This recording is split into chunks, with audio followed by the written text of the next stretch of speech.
Welcome to me, where suspenseful, thrilling, and mysterious stories will draw you into a world where the lines between reality and fantasy seem to blur.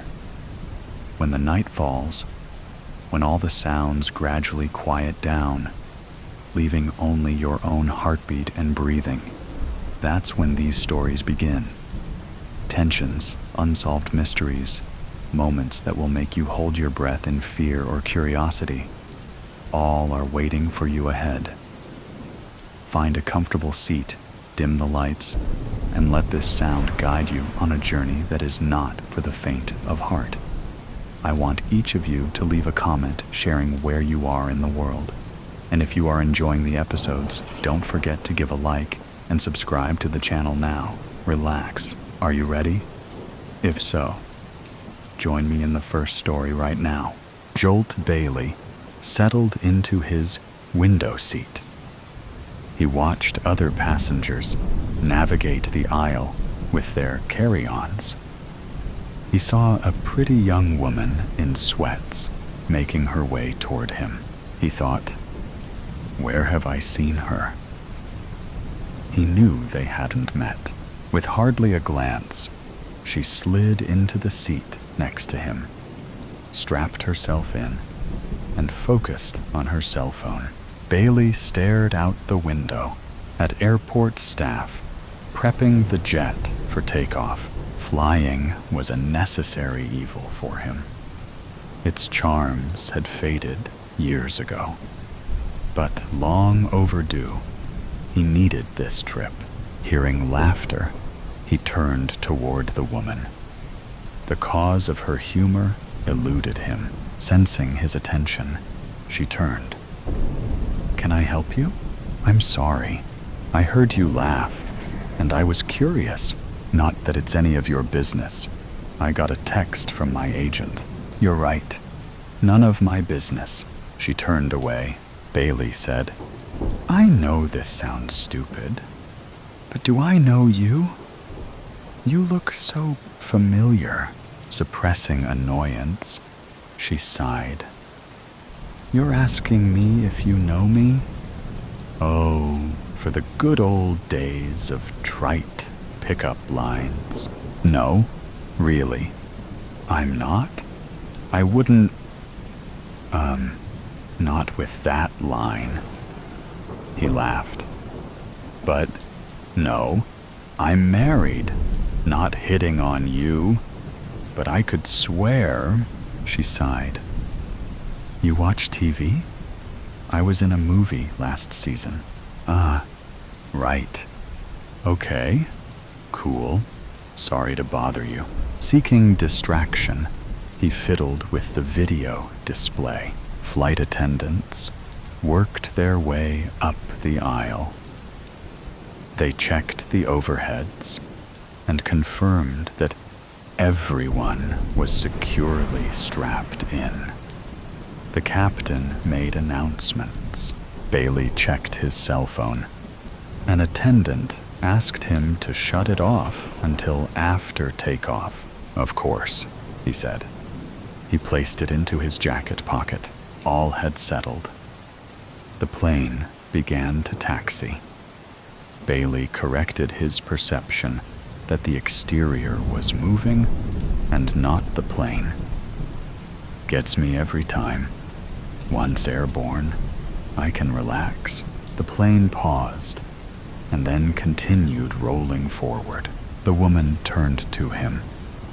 "I didn't mean to be short with you before. Nervous flyer. I'd usually be flattered if someone recognized me. You didn't do anything wrong." Bailey smiled. "Not a problem. I imagine fans wanting attention can wear thin. Someday, maybe. But hasn't happened yet. You're one of the few who's actually recognized me." "Okay then. Hi. I promise not to stalk you." They laughed. She said, "I'm Magnolia. Are you vacationing? Work trip? Glad to meet you." "I'm Bailey." "Nope. Off to see my kids. hopefully reconcile with my wife. Long story. You getting married? She displayed her ring for him to admire. It was huge. The plane accelerated. This was Bailey's favorite part. Lift off. All that drama, and suddenly, the earth falling away. Bailey's separation from Irene and his twin girls defied explanation. He didn't understand it, nor did she. After 2 years apart, but with non-stop communications, they'd decided to try again. Step by step, once airborne, people relaxed. Some stood waiting for a restroom. Attendants served refreshments. Bailey nodded to Magnolia, who nodded back and looked away.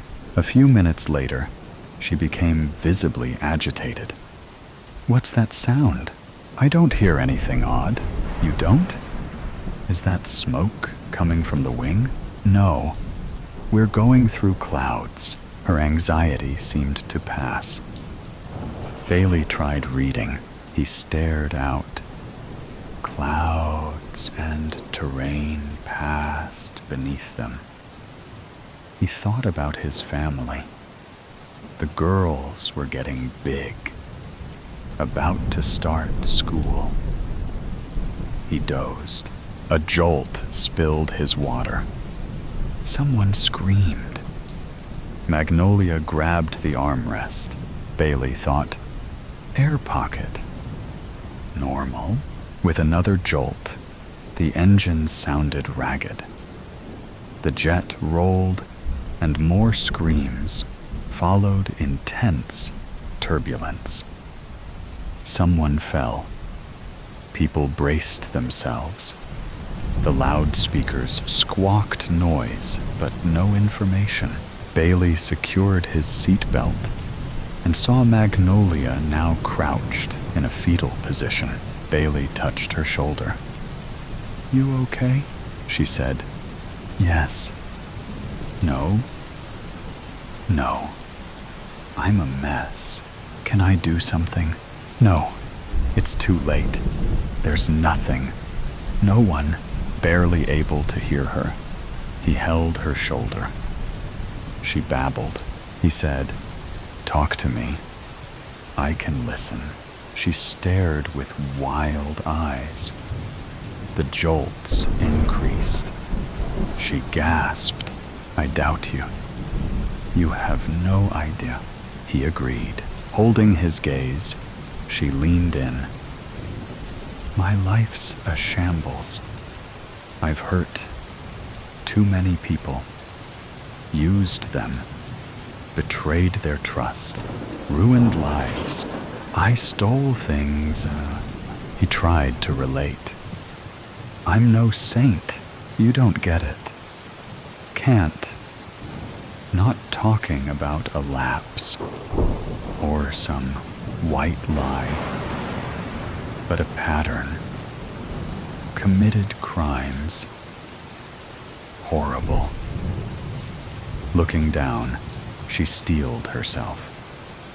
This trip. Wanted to make amends. No time now.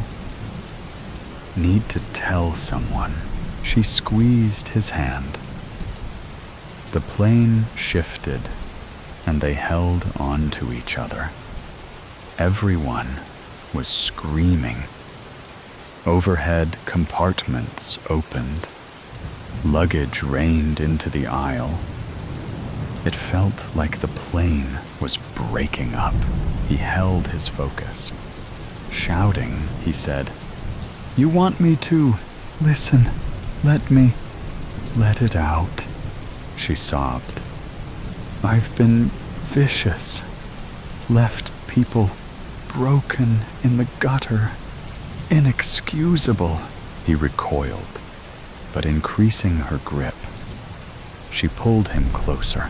Did you? Shut up. Listen. can't die with this weight pressing." He pulled her closer, comforting her as much as possible. Eyes closed, their foreheads touched. They found a moment of peace amid the swirling chaos. "Thank you for putting up with me. Needed this. I love you. Love you too. For what it's worth." "Shh, don't talk. Nothing to say." With another jolt, something changed. Relief. The noise and chaos subsided. And so did the panic. Another jolt generated more screams. Then a collective sigh as the plane settled into stable flight. Soon, the captain announced preparations to land. Everyone needed to stow loose items and fasten seatbelts. Attendants assisted an injured passenger. Trying to compose himself, Bailey struggled to digest the last hour. He only wanted to see his family. The landing was uneventful. Everyone cheered when wheels touched down. Passengers lined up to begin disembarking. Magnolia stood into the aisle. She didn't look back. Bailey joined the throng behind her. He touched her shoulder. She turned. He said, "I wanted to say about what happened back there." "Oh, that? Forget it. Acting 101. Just an exercise learned in improv class." Stunned, he said, "What?" "I made it up. I'm an actor. Get it?" It took a moment to comprehend what she'd said. Right. Of course. That was it. She turned away. They didn't speak again. He set his jaw and dug his fingers into the upholstery of the seat beside him. He shut his eyes. Who does that? Whatever she'd done, or not, they'd had a real moment. Two people bonded, healed. He didn't care about Magnolia's flaws or crimes, but calling that an acting exercise, Bailey felt violated. Whatever her crimes, this was worse. She's covering, hopes I won't say anything. Plausible deniability, my ass. Bailey reeled from the last hour. He'd never felt such intimacy. Her casual dismissing of it appalled him. Still jittery from the horrible flight, he felt empty. Acting 101? Really? What a load of crap. Passing the flight attendants and pilot at the exit, he thanked them. Once off the plane, they walked toward baggage claim, each playing the role of the strangers they were. Not enough distance. Descending on the escalator, he saw them and waved. His daughters broke from their mother and ran screaming to him. Each embraced a leg. Holding tight, laughing, Irene approached with a big smile. Embracing, they felt like family. Welcome back. How was your flight? Rough. But I'm here. I'm okay. She kissed him. I'm glad. They embraced again. Over Irene's shoulder, he saw Magnolia kissing her fiancé. Their eyes met. Smiling, she looked away. Bailey looked at her future husband. Poor sap. The crowd surged as the baggage carousel rumbled. He went to it and awaited his luggage. Reaching for his suitcase, he bumped into Magnolia, also reaching for his bag. He said, "This one's mine. Check the tag." She hesitated and stepped back. "You're right. Sorry."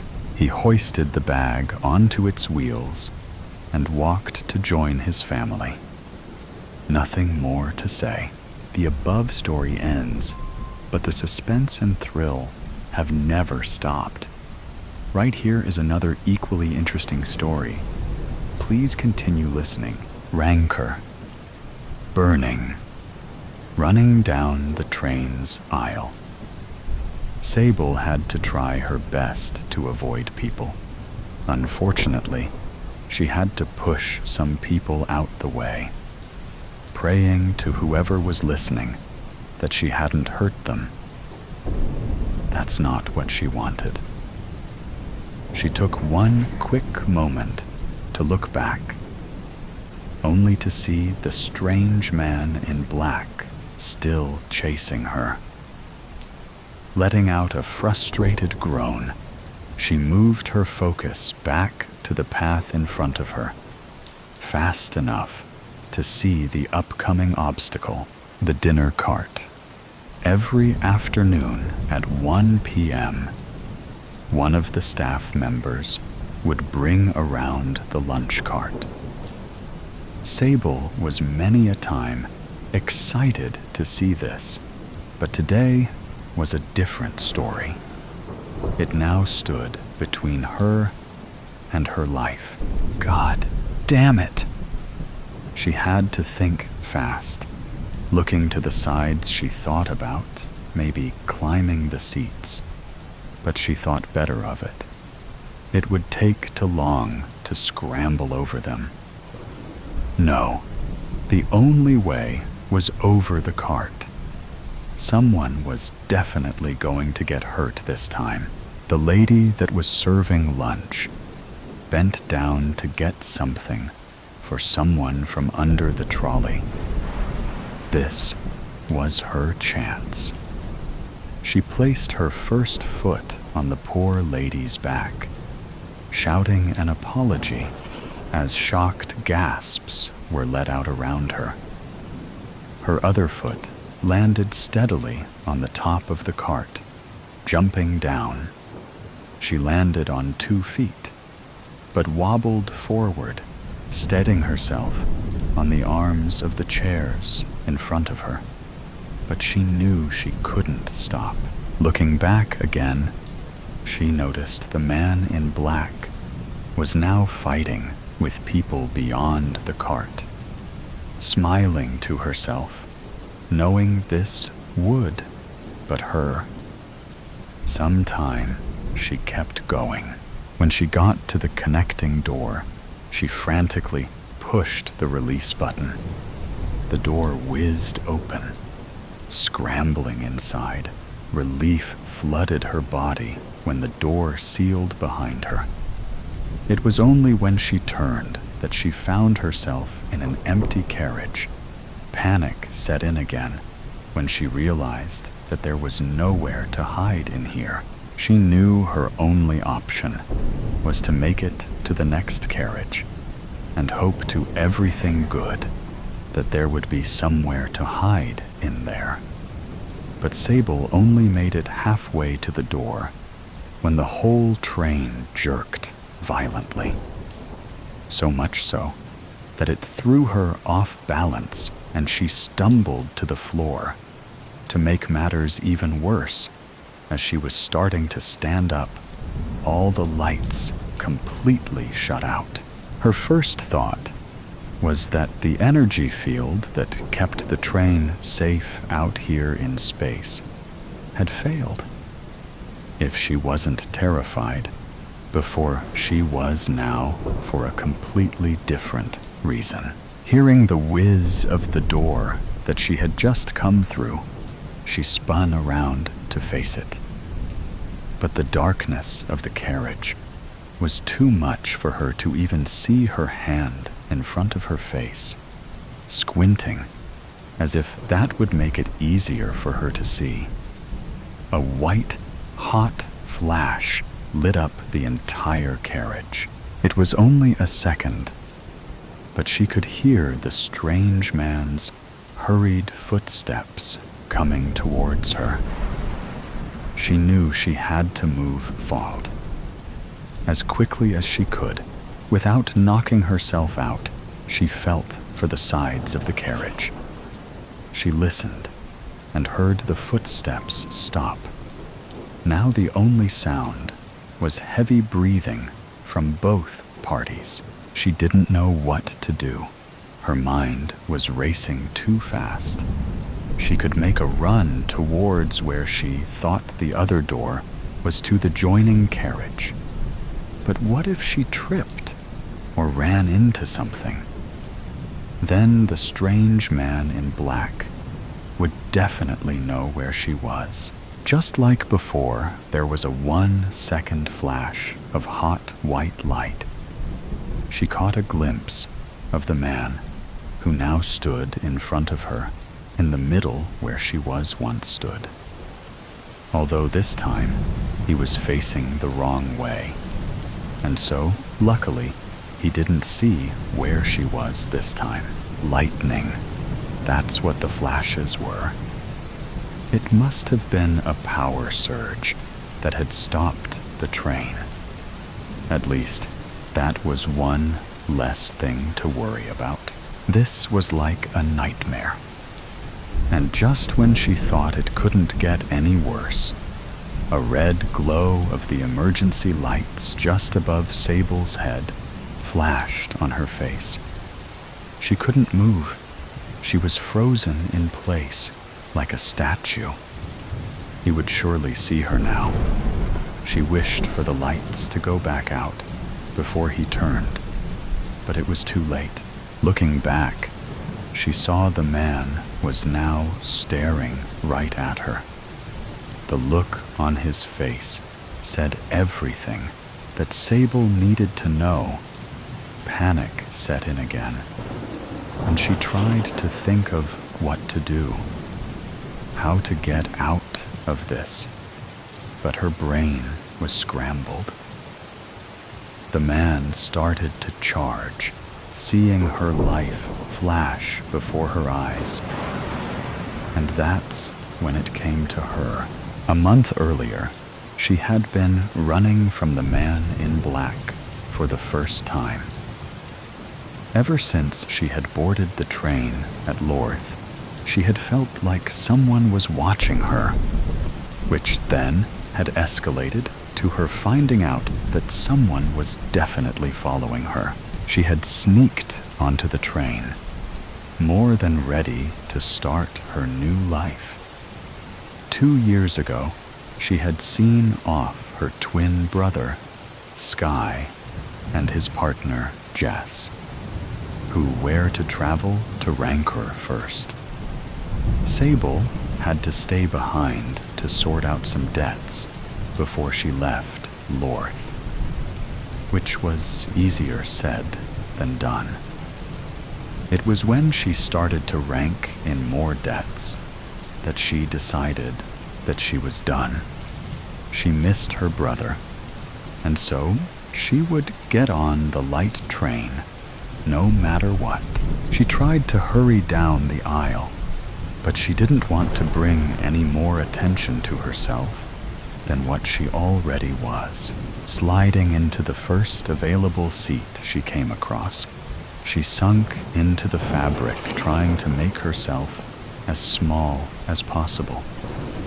She suitably looked back from the side of the seat to see a strange guy, all in black, stop at the threshold of the carriage, scanning every seat, but not moving forward. Running from someone? Turning quickly to where the voice had come from, she hadn't noticed that she had sat in one seat of 4 that had a table in the middle. A man was sat directly in front of her. He slowly put down the book that he had been reading. His hair was a lightish, mousy brown and shoulder length. Sable noticed it had a slight wave to it. "No, I just thought I heard the dinner cart." She tried a smile, but she was still out of breath from running.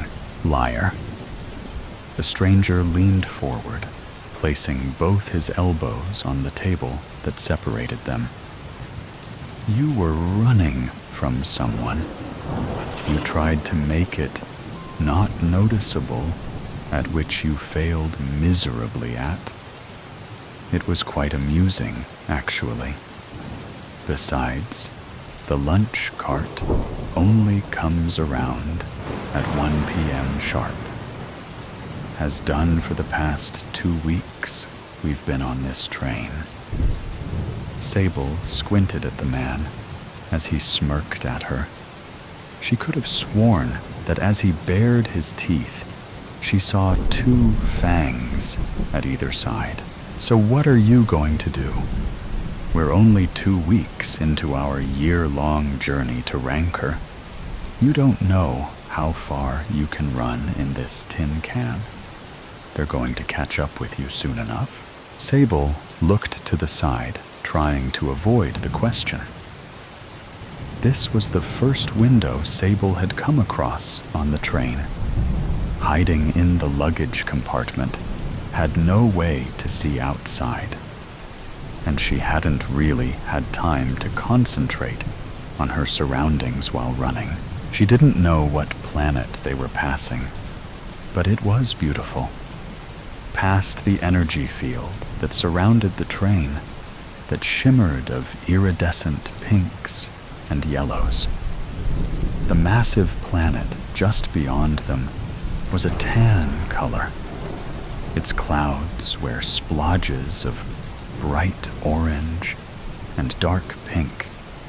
The ring that spanned around the planet was made of rock pieces that were all different shapes and sizes. Sable had to bring herself back to her reality. I'll be fine. Looking around again, with panic streaming through her veins, she had forgot that the strange man was still looking for her. Well, stranger, my name is Wilder, and I'm going to Rankor to start a new life of peace and hopefully happiness. How about you? She was only half listening, more focused on trying to wait for any opening she could so she could make a run for it. Just when she thought she would have to stay in the seat a bit longer, the man in black got distracted by something behind him. Getting up, out of her seat, she went to pass the stranger that she had only just caught him, saying his name was Wilder.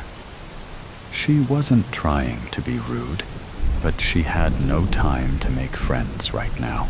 But as she went to pass him, he grabbed her arm gently. Look, I don't have time to chat right now. I'd appropriate it if you'd let me go. And so he did, going back casually to reading his book, but not without saying one last time, "Good luck. Whistle if you need any help." Confused at what he was implying, she knew she shouldn't be wasting this opportunity to run. Looking to check the man in black was still distracted, she finally took off down the rest of the carriage. She did it without even thinking, pursued her lips together. She whistled. The strange man who had started to lunge at her again stopped dead in his tracks, looking almost frightened. A look which faded almost instantaneously. She brought her right arm up to defend her face, but the blow never came. Lowering her arm, she looked around her to find the man in black was now crumpled in a ball at the far left wall. Light filled the carriage again, and it was like time stopped. You whistled. The man that now stood in front of her, like a ghost, she remembered was named Wilder. the same one she had met about a month ago. How did you... What? Never mind about that now. He grabbed her wrist gently and tugged her towards the door that led into the next carriage. We need to leave before someone discovers he's dead. Wilder had dragged her through 2 carriages before she stopped him. They were now in what looked like a kitchen area, and her eyes went straight to a knife block that sat on the counter behind where Wilder stood. He turned to see what she was looking at. Don't even think about it. I'm here to help you. Need I remind you, I just saved your life. He stood across from her, his hand raised and finger pointed at her like he was telling off a naughty child. I wasn't. They just caught my attention, that's all. Wilder looked at her like he didn't believe a word she was saying. And to be fair to him, she couldn't blame him. They both leaned back on the counters, seeming to relax a little and to get their breaths back. You never answered my question. She looked up at him. This was the first time she was actually taking his image in. He was tall and slim, but he had some muscle to him. He wore slim black pants and a tan, round-necked t-shirt that was covered by a black leather jacket. His eyes were what stood out the most to Sable, though. They were the lightest blue, with little specks of green in them. Sable. My name's Sable, and I'm going to Rankor to reunite with my brother, Sky. Wilder gave her another wild smile, and once again, she caught sight of fangs. He'd crossed his arms over his chest. Wasn't so hard, was it? Sable rolled her eyes and started to walk again. That was a thank you for saving my life. Everyone was gathered in carriages that were purely made of glass. Sable worked out fairly quickly that these rooms were made for passengers. First look at Rankor. It was an exciting event, looking at your future paradise for the first time. Sable and Wilder has spent the rest of the months on the light train, getting to know each other. He wasn't as bad as she first thought. He was funny and insightful, and after months of spending every day with him, she started to feel something for him. They both stood in the middle of the carriage. People crammed in around them. They were all waiting for the final jump. There was something I didn't tell you. Sable turned to Wilder, not expecting him to look so sheepish. What is it? I don't think the strange man in black was after you. Sable's eyebrows furrowed, and her head tilted when she spoke. What do you mean? She didn't understand. Why was he bringing this up now? They had rid themselves of that man many months ago. He was after me. He was a shadow stalker. Sable laughed. Shadow stalkers were something of legend. They hunted down and killed an ancient race of vampires. But all those stories were now like Chinese whispers. Ha! Good one. But his face was still stone cold. She'd never seen Wilder like this. But vampires don't exist.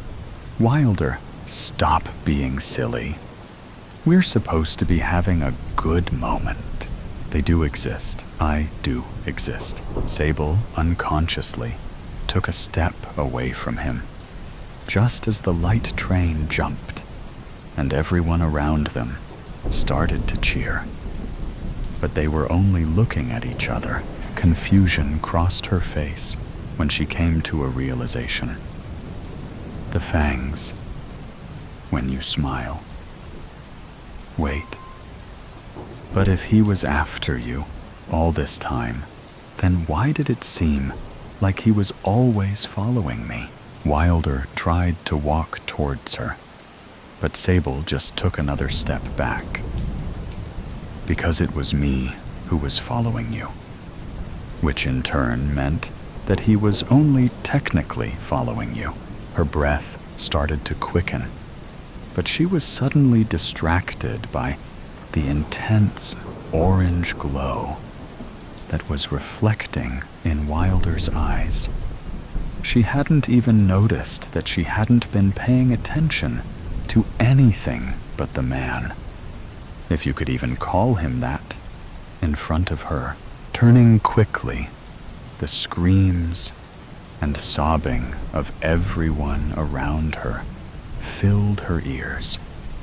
It took Sable a few moments to adjust to what she was looking at. The planet in front of them, their new start, their new home, was entirely in flames. Orange flames, like veins, ran around the whole planet. They had been told that Rankor would be blooming with greens and purples even from the outside. But now, all they saw were red and blacks.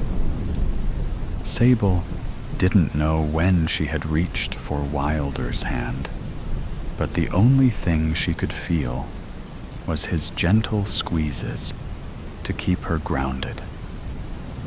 Everything she had just found out was forgotten. Everyone around them were running around, crying and freaking out. Some were on their knees, heads in their hands, and their bodies shaking. Wilder would never get his life of freedom, and Sable would never see her twin again. Let's continue with the next, no less thrilling stories. The Sea Witch. Clouds of ink and iron pressed against a leaden ocean. He found her waist deep in the salty waters, fingers trailing in swirling sea foam. Gaze cast to the storm promised heavy on the horizon. Winds tasting of seaweed and salt brine danced in her hair, tangling through long obsidian strands and tossing them into thickening air. From the dunes he called to her, fair one. His hail drifted, swallowed by crashing surf. I seek the Sea Witch. Only winds stirred in answer. Slowly, her head turned ever slightly to gaze over her shoulder. From great distance, and obscured beneath wild strands of hair, her dark eyes locked to his with piercing intensity that struck his core like lightning. With a hum that rippled across the waves, she spoke. A harrowing voice of 1,000 voices burrowed deep in his mind with a cold whisper of soft honey. Is this what they call me these days? Her lips curled, not to a smile, but something knowing, something old. I've heard tales of your great power, he cried, stepping closer to the waves. Please, I seek your help. She laughed darkly from the water. Great power. She tasted the words, rolling them over her tongue like foam dissolving on the shore. Thunder rumbled on the horizon. In an instant, she was before him, her face inches from his. She floated above a boiling sea, robes billowing over tumultuous waves that crashed to the shore with surging hunger.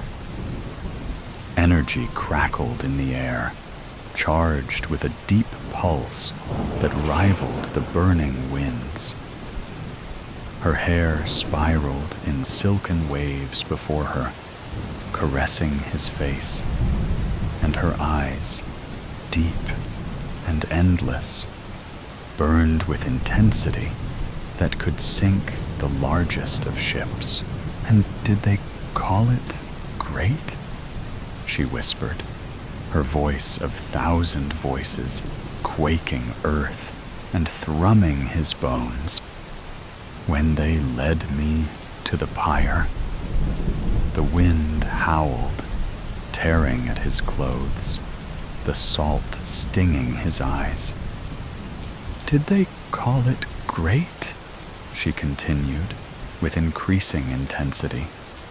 When they bound my wrists, when they fed me to the flames, he cowered before her as the sea swelled with hunger.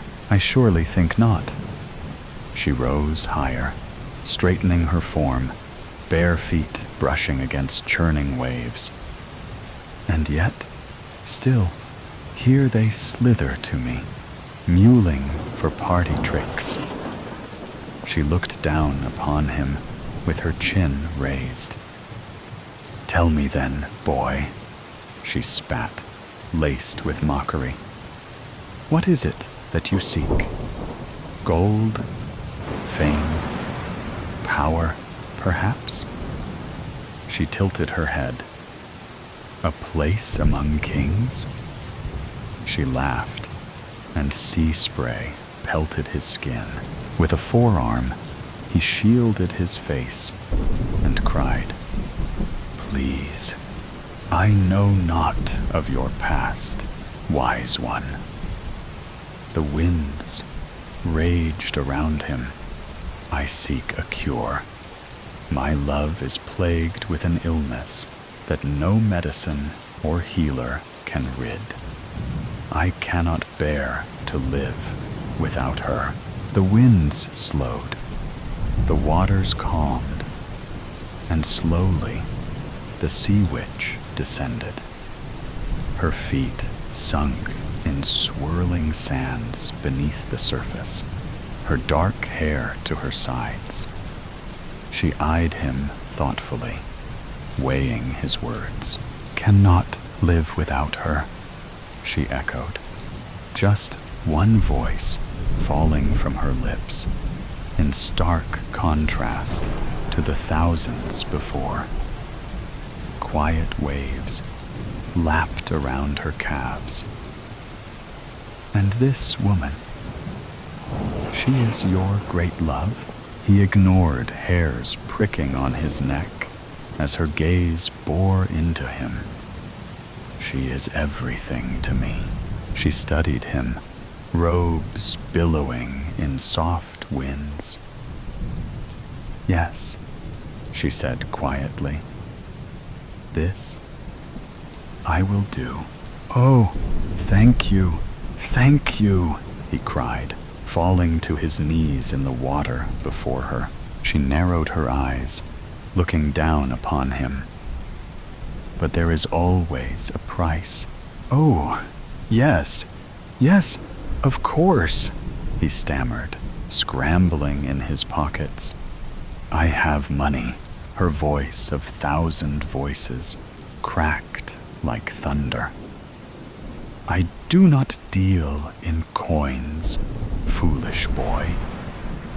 The waves stirred hungrily around her feet before calming. Then, just one voice, brimming with disdain. Your debt lies with the universe. He stood up, trembling. He lifted his head to meet her fearsome gaze. For her, I will pay any price. Her lips twisted to a smile, sharp as glass. "Such conviction," she murmured, almost to herself. "How valiant." The softest chuckle emanated from her, like thunder rumbling on the horizon. She stepped forward, running a cold finger down his cheek. "Very well, then. The deal is struck." Her eyes flicked to his. "A life for a life." His breath caught in his throat. With one swift movement, her hand shot to grip the back of his neck, fingers digging into his flesh as she pulled him close. The water swelled around them, ravenous and eager. She laughed, pulling him under and out to sea as he sank deeper, deeper. He thought only of his love. He thought of her laughter, bright and warm, ringing across wildflower meadows around their cottage. He thought of her smile, crooked and beautiful, and the soft hole it hitched in his chest each time she bore it. He thought of the night he fell for her, watching her dance, weaving and spinning between other party-goers beneath the hanging wisteria. She'd smiled at him, waving to come join her. He'd held up his hands, sticking to the edges. He wasn't much for dancing. If he could go back, if he could only go back, he'd join her in a heartbeat. Later, that same night, she'd led him under moonlight, dragging him by the hand through the wood to her favorite place. "Come on," she'd whispered, her laughter echoing in the night. "I have to show you something." She brought him to a hidden gazebo on the lily pond, where she'd kissed him, stolen and bold. The sea kissed him now, stealing air from his lungs as she had. He thrashed against its unwelcome embrace as it ran icy fingers deep into his chest. He thought of her illness, how quickly she'd waned. The doctor's cold looks of detachment that made his blood boil. How they'd came and went, pricking her and bleeding her with leeches, giving all manner of vile treatments, until one day, one of them pulled him aside. "She's too far gone for further treatment," he'd said solemnly. It would be best to sort affairs. His world had shattered then. Nothing mattered but her. In blind desperation for something, anything, to keep her alive, he'd ignored the warnings that heeded the whispers and sought the spellweaver, the sea witch. As she pulled him into the depths, he could only hope that it was worth it. And the next story will be told right away. Please listen carefully. The Unwritten pages. 37 minutes after getting off the Route 19 bus, Bronwyn Miller realized her mistake. The familiar weight against her hip had disappeared because her leather-bound diary, which was her 3-year companion, wasn't there. Her fingers instinctively searched for the familiar worn cover, but discovered just the empty pocket of her oversized cardigan. She abruptly paused on the sidewalk while whispering, "No, no, no." mentally retracing her steps. The last places she visited before reaching the current sidewalk included the coffee shop and the bus stop, followed by the bus ride. She remembered having her diary at the bus stop with her, where she wrote during every wait because it had become her routine. The diary wasn't just any journal. The diary held all her unfiltered thoughts and secrets for 3 years, which she never expressed out loud. This was Bronwyn in her true form, without her deliberate public image. She started running back toward the bus stop, which was 6 blocks away. How likely was it for her diary to remain undisturbed on that bench in a city of 4 million, 0, as it turned out? An elderly woman sat on the bench and fed pigeons, while no leather-bound book appeared in sight. She knew that it was gone and felt a strange emptiness inside. Bronwyn reached the point of thinking the situation wasn't as terrible after 3 days passed. Someone had probably thrown it away. Bronwyn confirmed the transit authority had no records of anyone turning in her diary. Then came the notification. Bronwyn received a phone notification while she was working. A new email with the subject line, "I think this belongs to you?" A link represented the entire email, which lacked any other content. Upon clicking on the link, a basic blog titled "Pages Found" appeared on the web page, showing its first post created earlier that morning. Sometimes I wonder if anyone would notice if I disappeared. Mom would, obviously. But would she be sad or just inconvenienced? She spent so many years being disappointed in me that maybe it would be a relief. I think about disappearing a lot lately. Not dying, just vanishing. Starting over somewhere.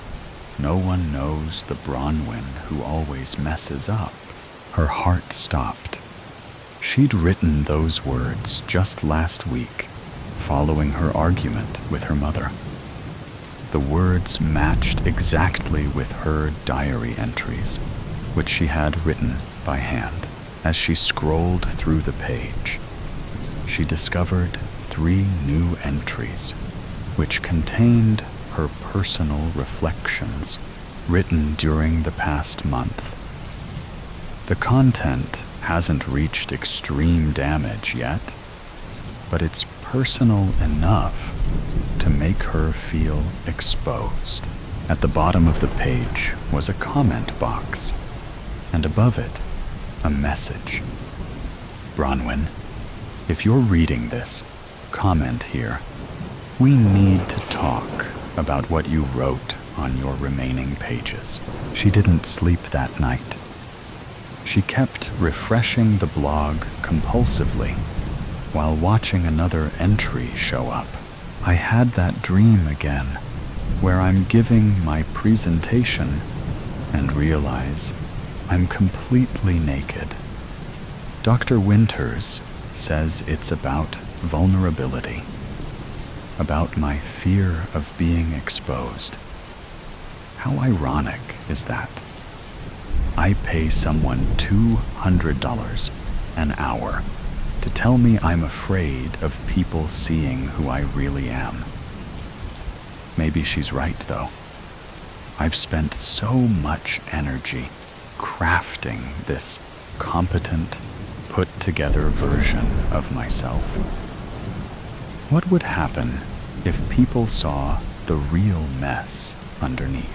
After hours of intense deliberation, Bronwyn typed the words. "This is private. Please stop posting my words. What do you want?" The response came within minutes. "Meet me tomorrow, 3 p.m. The bus stop where you left it." Bronwyn arrived at 2:45, her hands shaking. Before going to the meeting, she instructed Martha about her location and insisted that Martha call the authorities if she failed to report back by 3:30.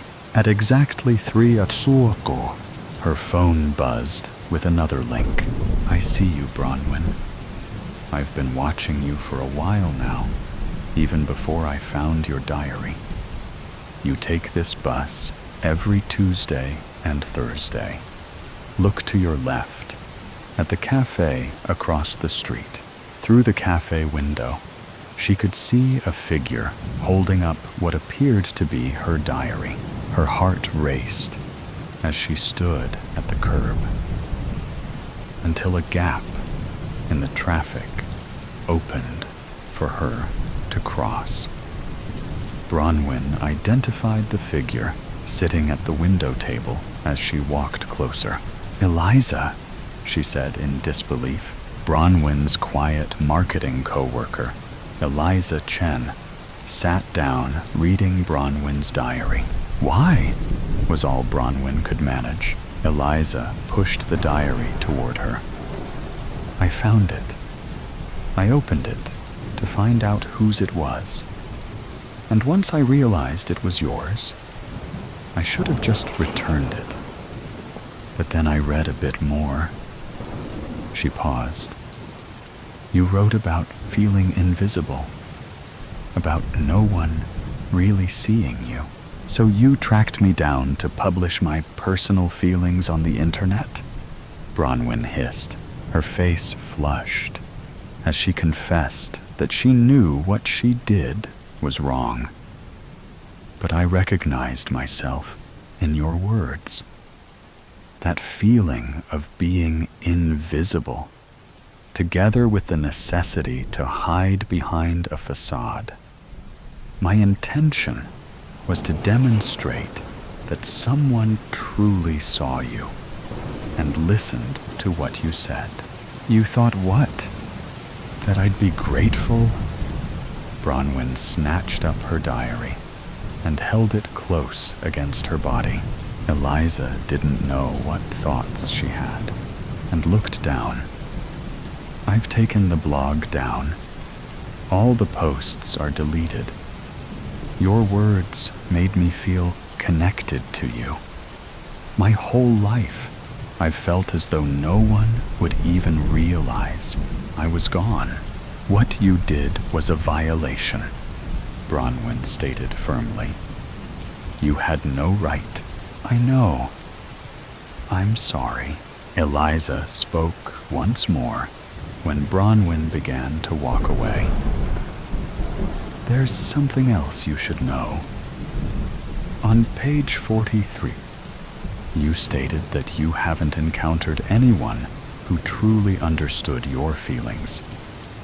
That's not true, Bronwyn. You're not alone. That doesn't make what you did okay." "I know," Eliza said quietly. Bronwyn opened her diary to a blank page and started to write as she walked towards the bus stop. "Today, I encountered the person who discovered my diary. I discovered that it was Eliza from work who found my diary, rather than a creepy stranger. Eliza expressed her connection with me through the words I wrote. I remain angry, yet feel uneasy about how someone who barely existed to me understood me so well." Eliza mentioned my writing. "You possess exceptional writing skills," she remarked. This memory took me back to my creative writing professor during my sophomore year. before I changed my major to business, because my father considered business more practical. These pages represent the sole place where I've openly revealed my desire to write a novel. A week later, Bronwyn found a sealed envelope on her desk with a handwritten note. I understand if you decide never to speak to me again. If you ever do, I must inform you that I have begun writing too. Putting the invisible parts on paper sometimes helps people understand them better. E. That evening, she flipped to page 43 of her diary. I question whether there exists another person who experiences this same sensation of ghosting through their own existence. At times, I feel I could yell in a packed space without anyone listening to me. On Monday, Bronwyn took her usual bus. Eliza occupied the back seat as she wrote notes into her little notebook. Their eyes met briefly before Eliza quickly looked down. Bronwyn took the vacant seat next to Eliza. I got your note. I was sincere when I apologized, Eliza answered, with a voice so faint it was nearly inaudible. What are you writing? Bronwyn asked. Just thoughts. Nothing as eloquent as your words. Your words reveal things that otherwise stay hidden, Eliza resumed. Reading your diary felt as though someone had expressed my inner emotions in words. Bronwyn acknowledged that her actions were still wrong, while showing less anger. I know. After discovering your diary, I started writing my thoughts down myself. The act of writing my thoughts down became helpful after I read your January entry. Writing feels like breathing underwater because you discover air in an environment meant to choke you. Yes, your diary entries reminded me of your desire to write a novel one day.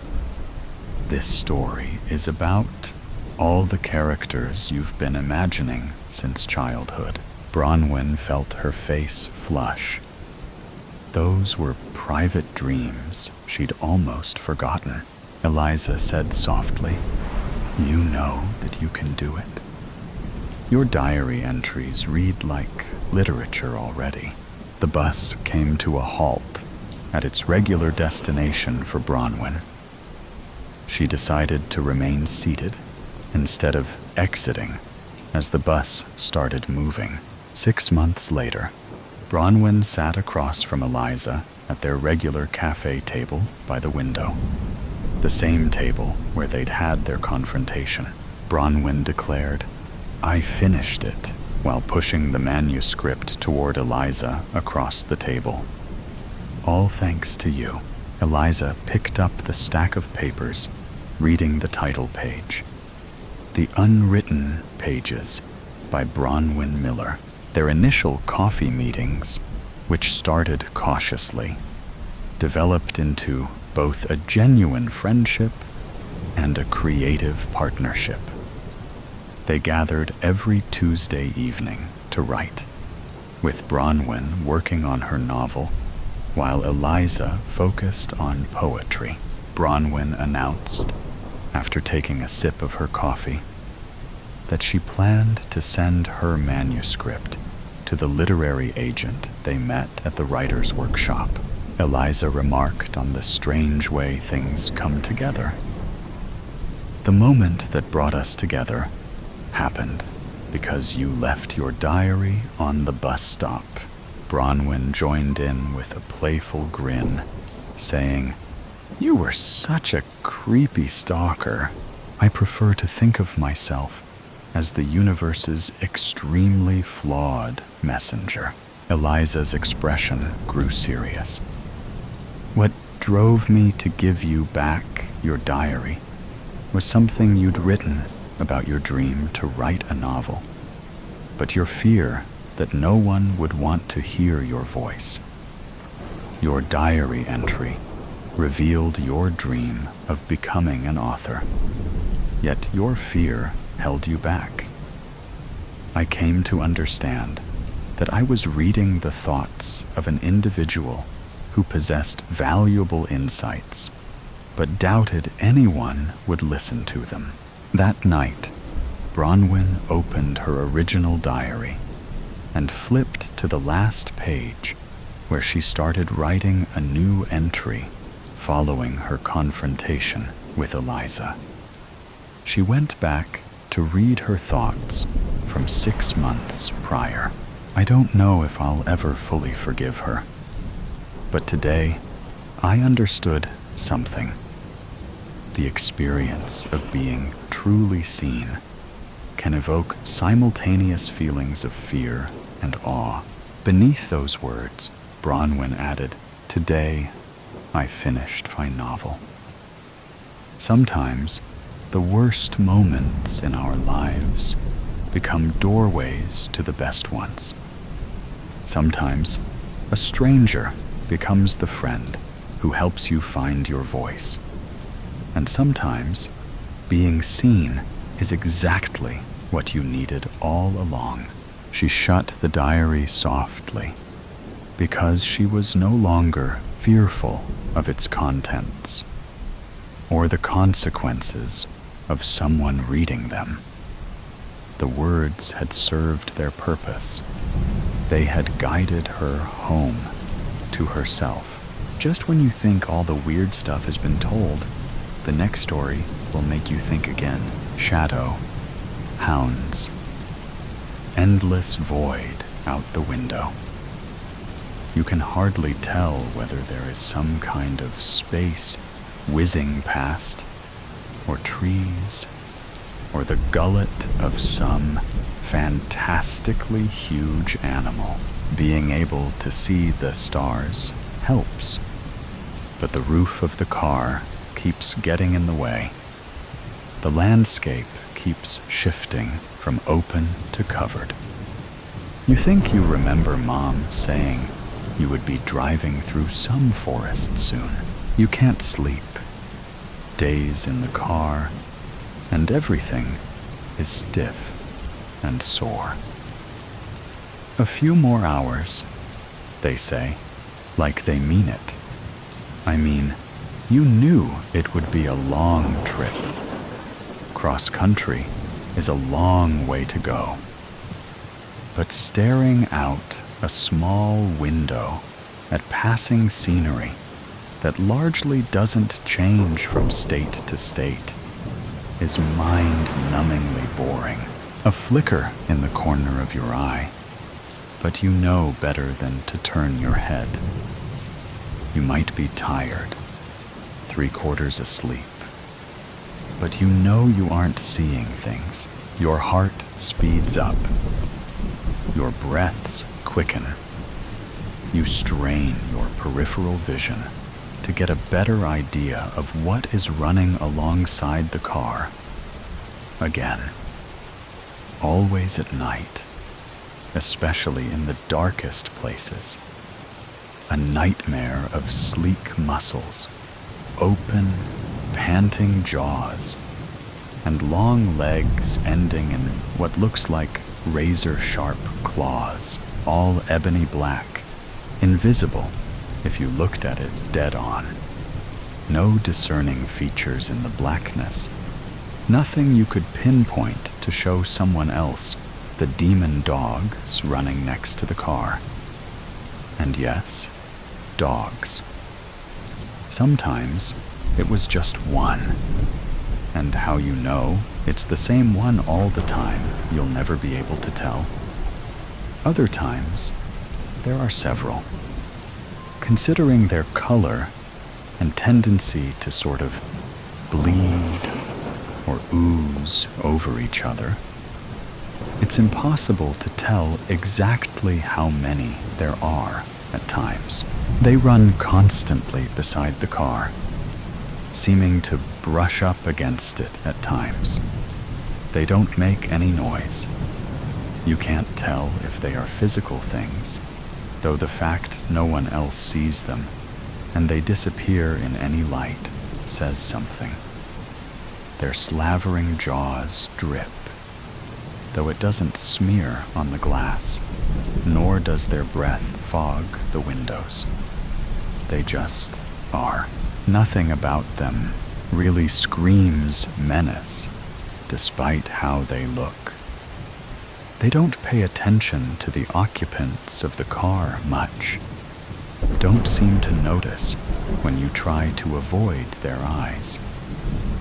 They run, eyes forward, coursing into the night with you. Suddenly, you see one dart off the road into the darker shadows under the trees. The others gather closer to the car, seeming to close ranks and become more alert as they run. You strain your eyes in the darkness, trying to pierce the void of the deepest shadows. What would they be running after? Some kind of prey? Some kind of threat? And a threat to whom? You or them? You slow your breathing as much as you can. Try to tune out the hush of the tires and the air conditioner. You try not to think about smothering your mother for that little snore cough she's doing. She really can't help it. It's just covering up. Was that a noise? A crunch scream in the distance? Damn it, there are too many smaller noises around, covering anything up. You start to pant and sweat, worried about what you did or didn't hear. You keep glancing at the rest of the pack, trying to read their body language. Is that a snarl?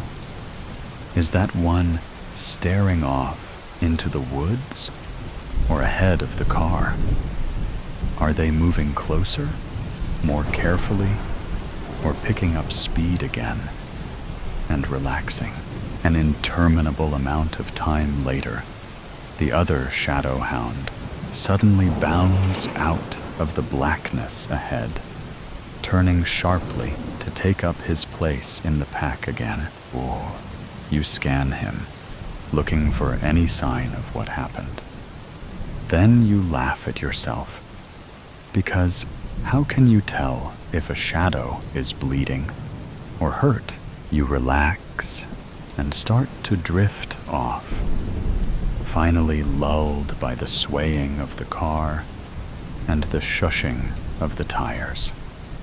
Your eyes close and you sleep. Weightlessness, briefly, then pain as you slam into the seats in front of you. Breathlessness as your body adjusts from being asleep to awake so abruptly.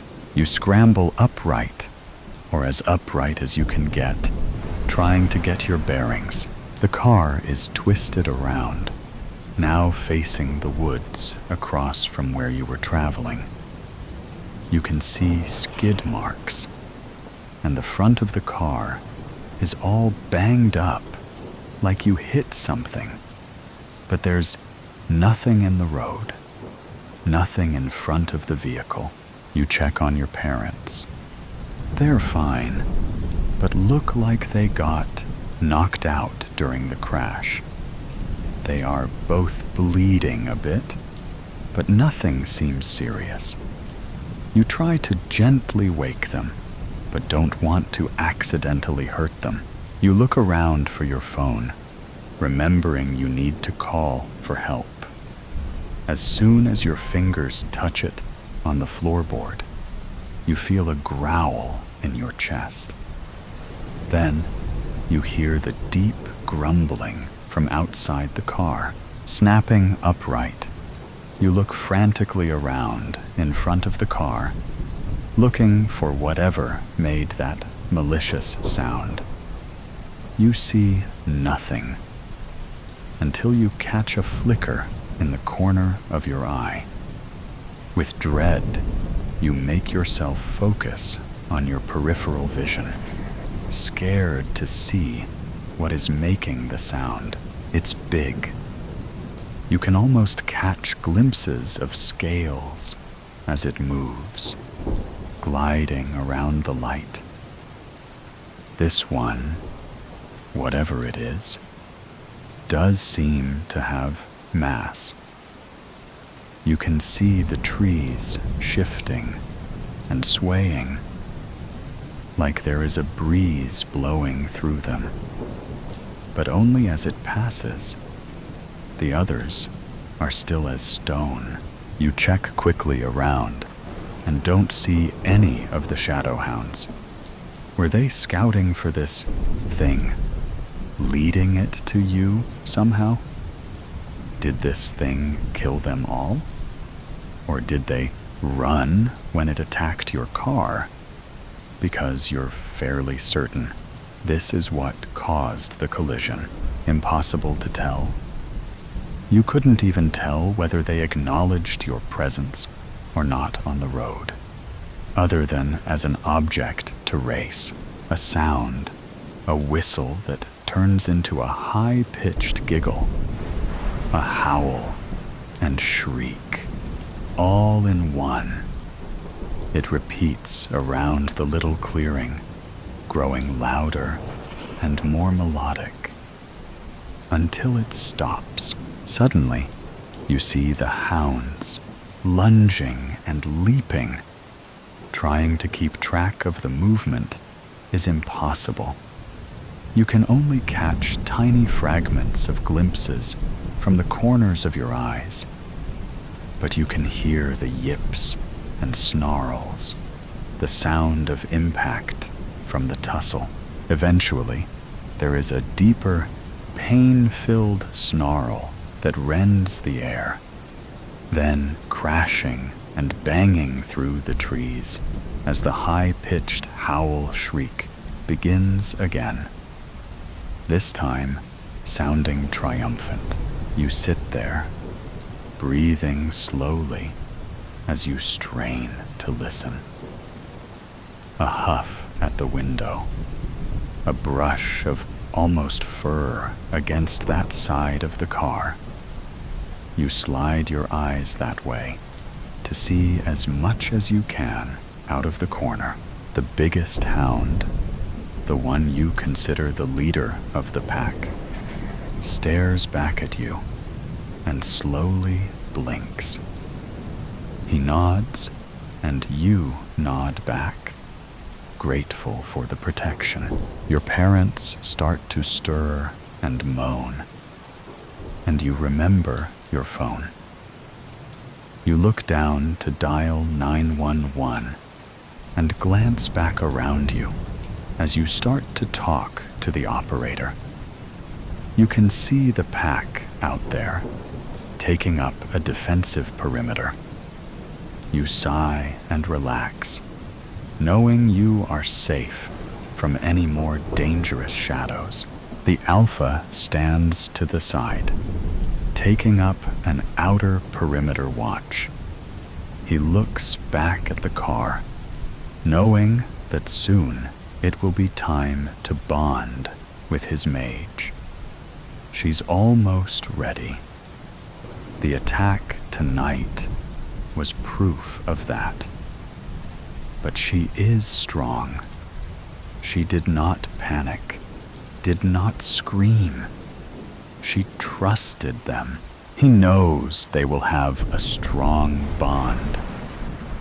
He grins fiercely, showing all of his teeth. Yes, they will work nicely together. The above story has ended. Let's listen to the next story. Columbine. Every night, the fog killed scores of us. The city of Metro needed a hero to protect them. And so I rose up and became the super-powered woman to save them all.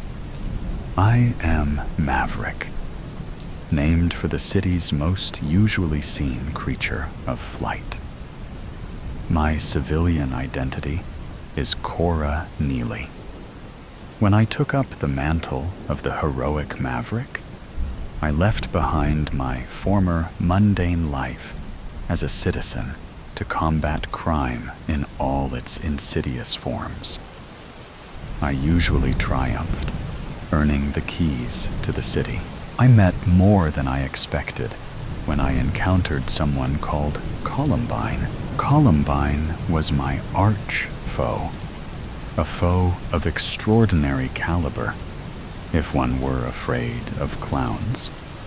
She was a commedia dell'arte themed supervillain whose motive was to destroy the city of Metro, weaponizing lethal gas in the form of mist in our city every night that killed many inhabitants. Her motive was to eradicate Handcroft Laboratories, an organization responsible for medicine and chemicals vital to Metro's health and progress. One day, I discovered a formidable truth when we battled amid the towering skyscrapers of Metro. I was having a midnight flight when she arrived, indigo-haired with matching lipstick, taunting me with maniacal laughter. Up until this moment, I had yet to meet someone so unhinged and so glaringly dangerous. We would grow close in later years, but that night, the fight was for mutual detest as much as it was about survival. "The birdie's a long way from her nest," she said in a sing-songy voice. Columbine's face was contorted into a grimacing leer behind her clown half-mask. "Metro is mine to protect," I told her. "I hail from the faraway citadel of Celestium, where we have no tolerance for common criminals such as yourself. I dare you to fly, to fight. Come and stop me," she said, firing bullets at me. My wings deflected her shots. I swooped into the air with metallic wings, shedding my trench coat. Once I reached her level, on the rooftop where she stood, I lurched forward, holding her by the neck. She pivoted, slashing at me with an intricate dagger. I dodged the blows, my wings slicing through the air. Columbine freed herself from my wrenching grasp, and we continued our battle, parrying back and forth in a vicious dance of death. She danced a vile ballet throughout the rooftops, acrobatically dodging all of the blades that I slung at her. She stepped forward and cradled my jaw, speaking in a hushed tone. "Look how you're all alone in life, waiting for even more recognition for gift-wrapped victories that you never deserved," she said. "Join me. This wretched city could be ours if you let it." I wrestled myself away, shaking my head at her attempt to seduce me into defeat with her carefully chosen words. Columbine knew my weakness and wasn't afraid to use it against me. "You're wicked scum," I spat out. "Then die alone," she said. Was it true that she was truly insane? "Eeny, meeny, miny, mo," she whispered, bellowing the last word while firing more bullets at me from a vintage hand rifle. I deflected again and surged towards her, slicing her neck with my razor-sharp wing. She coughed, stumbling downward to the street below, feeling something akin to pity that I could not name. I descended and caught her, and we plummeted to the street. Columbine clutched at my collar. I leaned closer. With a trembling hang, she removed her mask to reveal patterns of acid lesions trailing from her forehead to her right jaw. There's something that you should know about Handcroft Labs. They're not the city's saving grace. They held me captive since infancy and experimented on me. They took away the closest thing I had to a father figure, disfigured my face. I'm the villain I am because of Handcroft. Stay far away. I was stunned. The same place that was about to provide an antidote to Columbine's venomous fog was what twisted her into something possibly past saving? Was she right? Unable to shake her words from my head, I flew to the nearest hospital, dropped her at the door, and set out to investigate her claims for myself. Columbine's civilian identity was that of a theatrical drama teacher. One afternoon, I visited her at her school and pleaded with her to cease the toxic nightly mist. She relented with downcast eyes. "What are you really here for?" she asked. "You," I said softly. "I want to make sure that you're all right after. Well, let's forget the homicidal pleasantries. I found out that you're right about Handcroft. Turns out that they're up to more harmful things than just university science projects. So, you believe me?" asked Columbine. "We'll see, but it's a start," I said. "Cora, listen to me.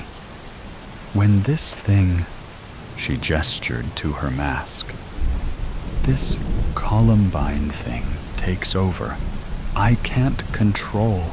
"No worries," I said, trying to understand her in some way. "This city I used to put on a spectacle pits us against each other. It's outside both of our control."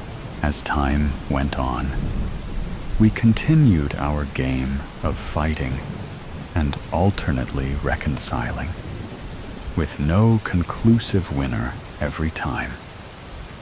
Sometimes I let her get away. Other times, she purposely ceased to slay me. She was right about Handcroft, so we joined forces to end their schemes forever. Having succeeded, we became more than hero and villain. We were connected by a common goal. Months later, we grew closer, me and Columbine. At one time, I woke up and got out of bed to find that she wasn't in my room anymore. There was a note. "Dear Cora, I can't keep up this charade anymore.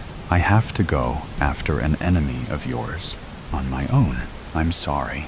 Columbine Claude XOXO." I wept for hours at losing someone I had fought alongside to save our city.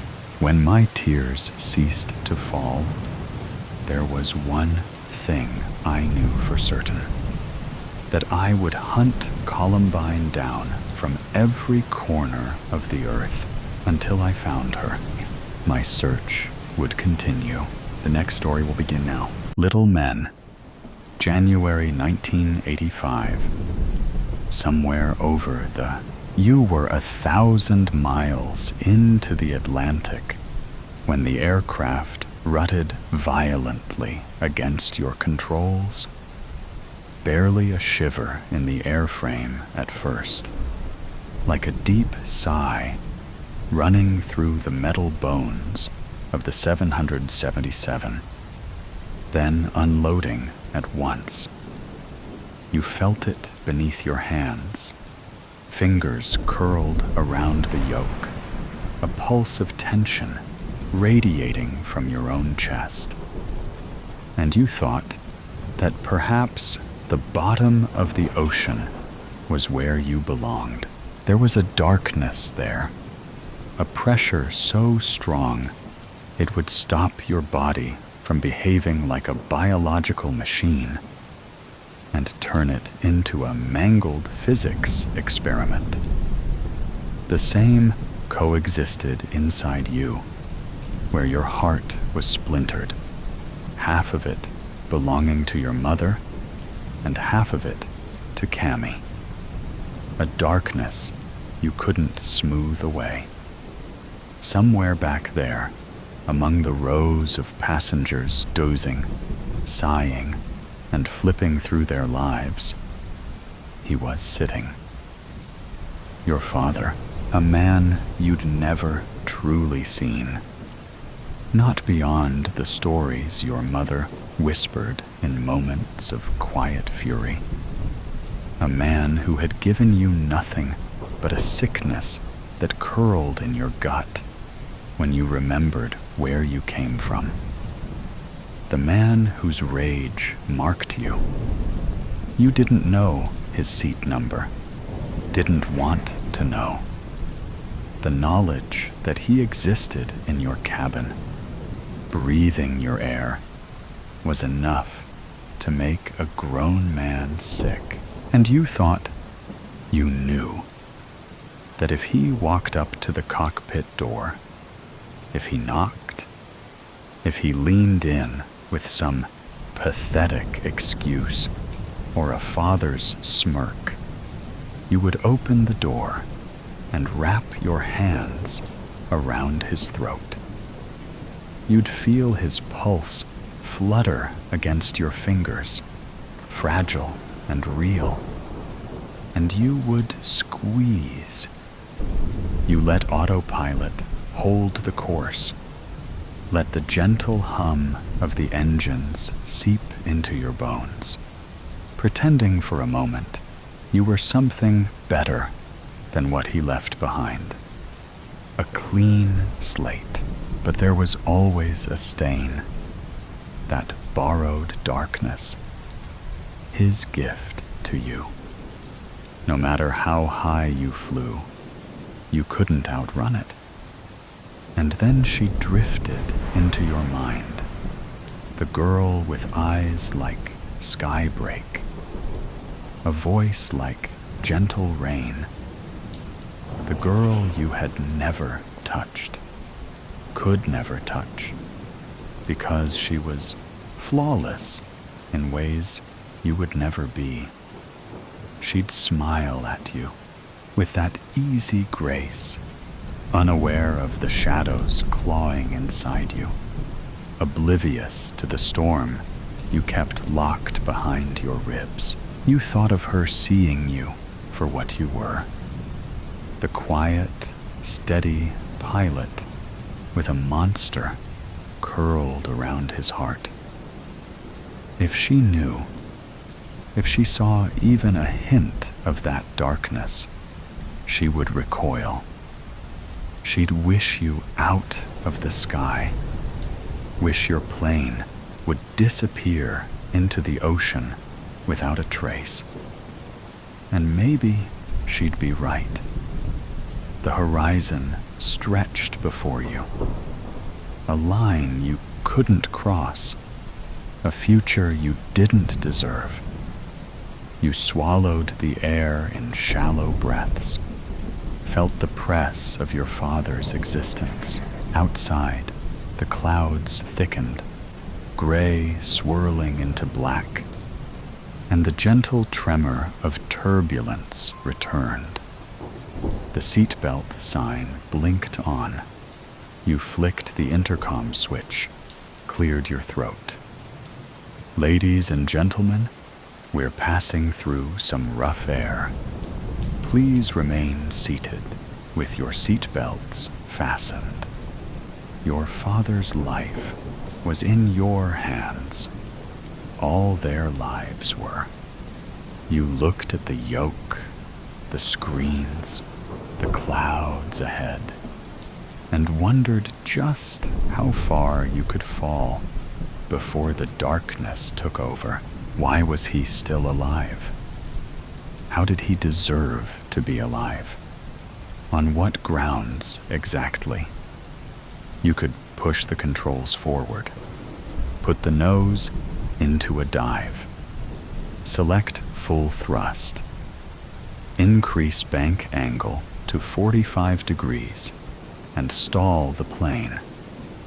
Keep putting in fatal commands while your FO tries to right the plane until the dual input sound warning starts to ring out through the cockpit. You squeezed your eyes shut just for a moment. The stick trembled beneath your fingers, the aircraft groaning. You loved this plane, and like in any other reciprocal relationship, it not only loved you back, but supported your every decision. You could do it. A simple motion, a nudge of the yoke, the push of a throttle, and gravity would take over. You opened your eyes. Outside, the storm coiled tighter, wind shear slipping along the fuselage. The intercom crackled as your first officer, blissfully unaware of the war inside you, mumbled something about altitude adjustments. You barely heard him. A breath, another. Then the master caution blared. A harsh, shrieking thing. Your FO jerked upright. Jesus, what? Your hands moved, instincts taking over before your mind could finish what it started. The turbulence sharpened.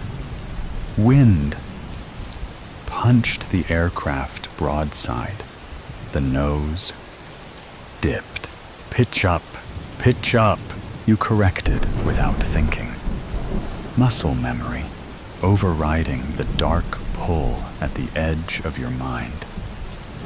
The aircraft stabilized, shuddering in the air, and for a moment, all was still. Your FO exhaled, dragging a hand down his face. That was a bad one. You okay? You nodded, throat dry.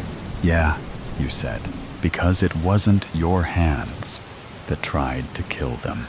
It was the storm. At least, that was the lie you would tell yourself. Something in you had hesitated, had listened to the alarms, had heard the raw panic in your FO's voice, had responded like the pilot they had trained you to be.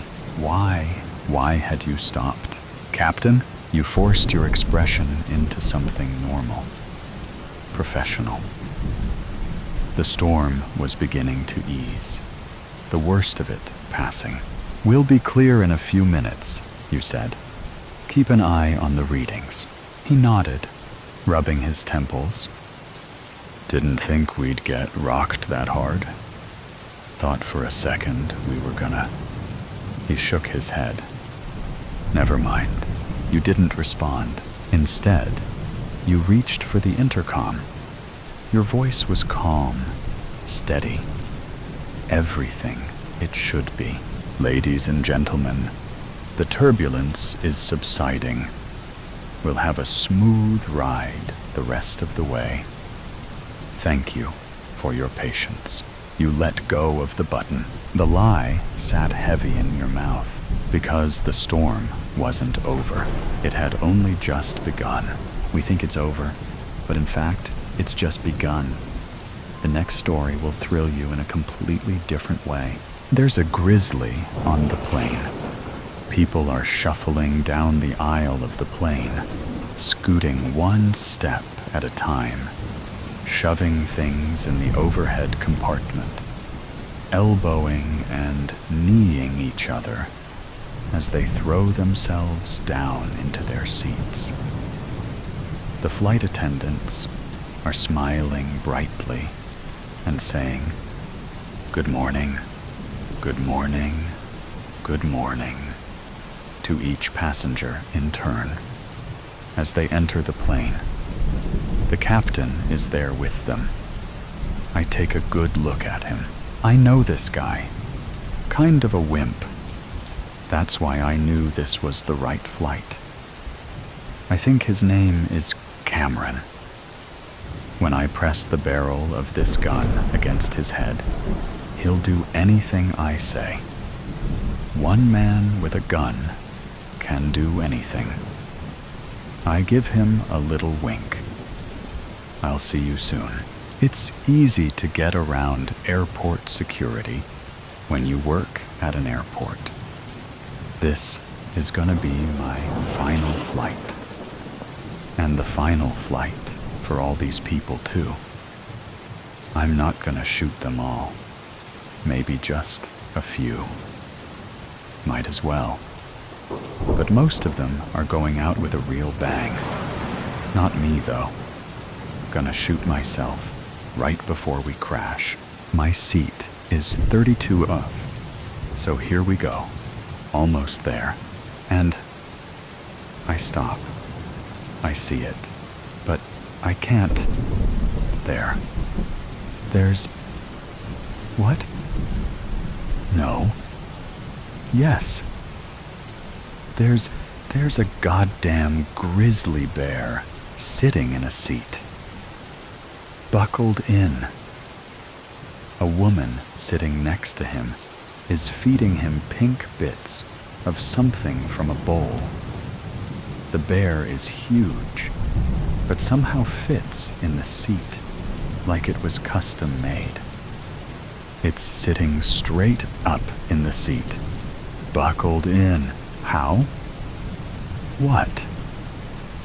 The woman caught me staring. Ooh, sorry. He doesn't like to be stared at. The bear is staring at me with deep brown eyes, dark brown fur, huge paws, long claws.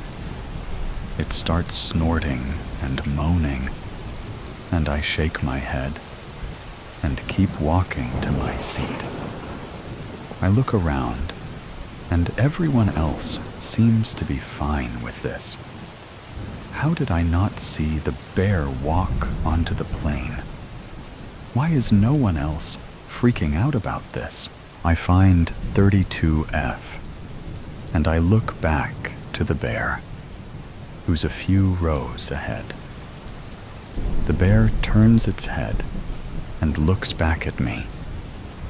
I turn my head away and drop down into my seat. The bear turned around, and the woman next to it gave it another morsel. A man sits down next to me and says, "Hello there. Do you see that?" I said. "Oh yeah, we've got a full plane today. That's good luck, you know." "No, not that. I point. "What?" "The bear," I said, so loud that a few people turned around and looked at me. "Oh yeah, he's a cute guy, isn't he?" "That's insane," I tried whispering, but I know everyone heard me.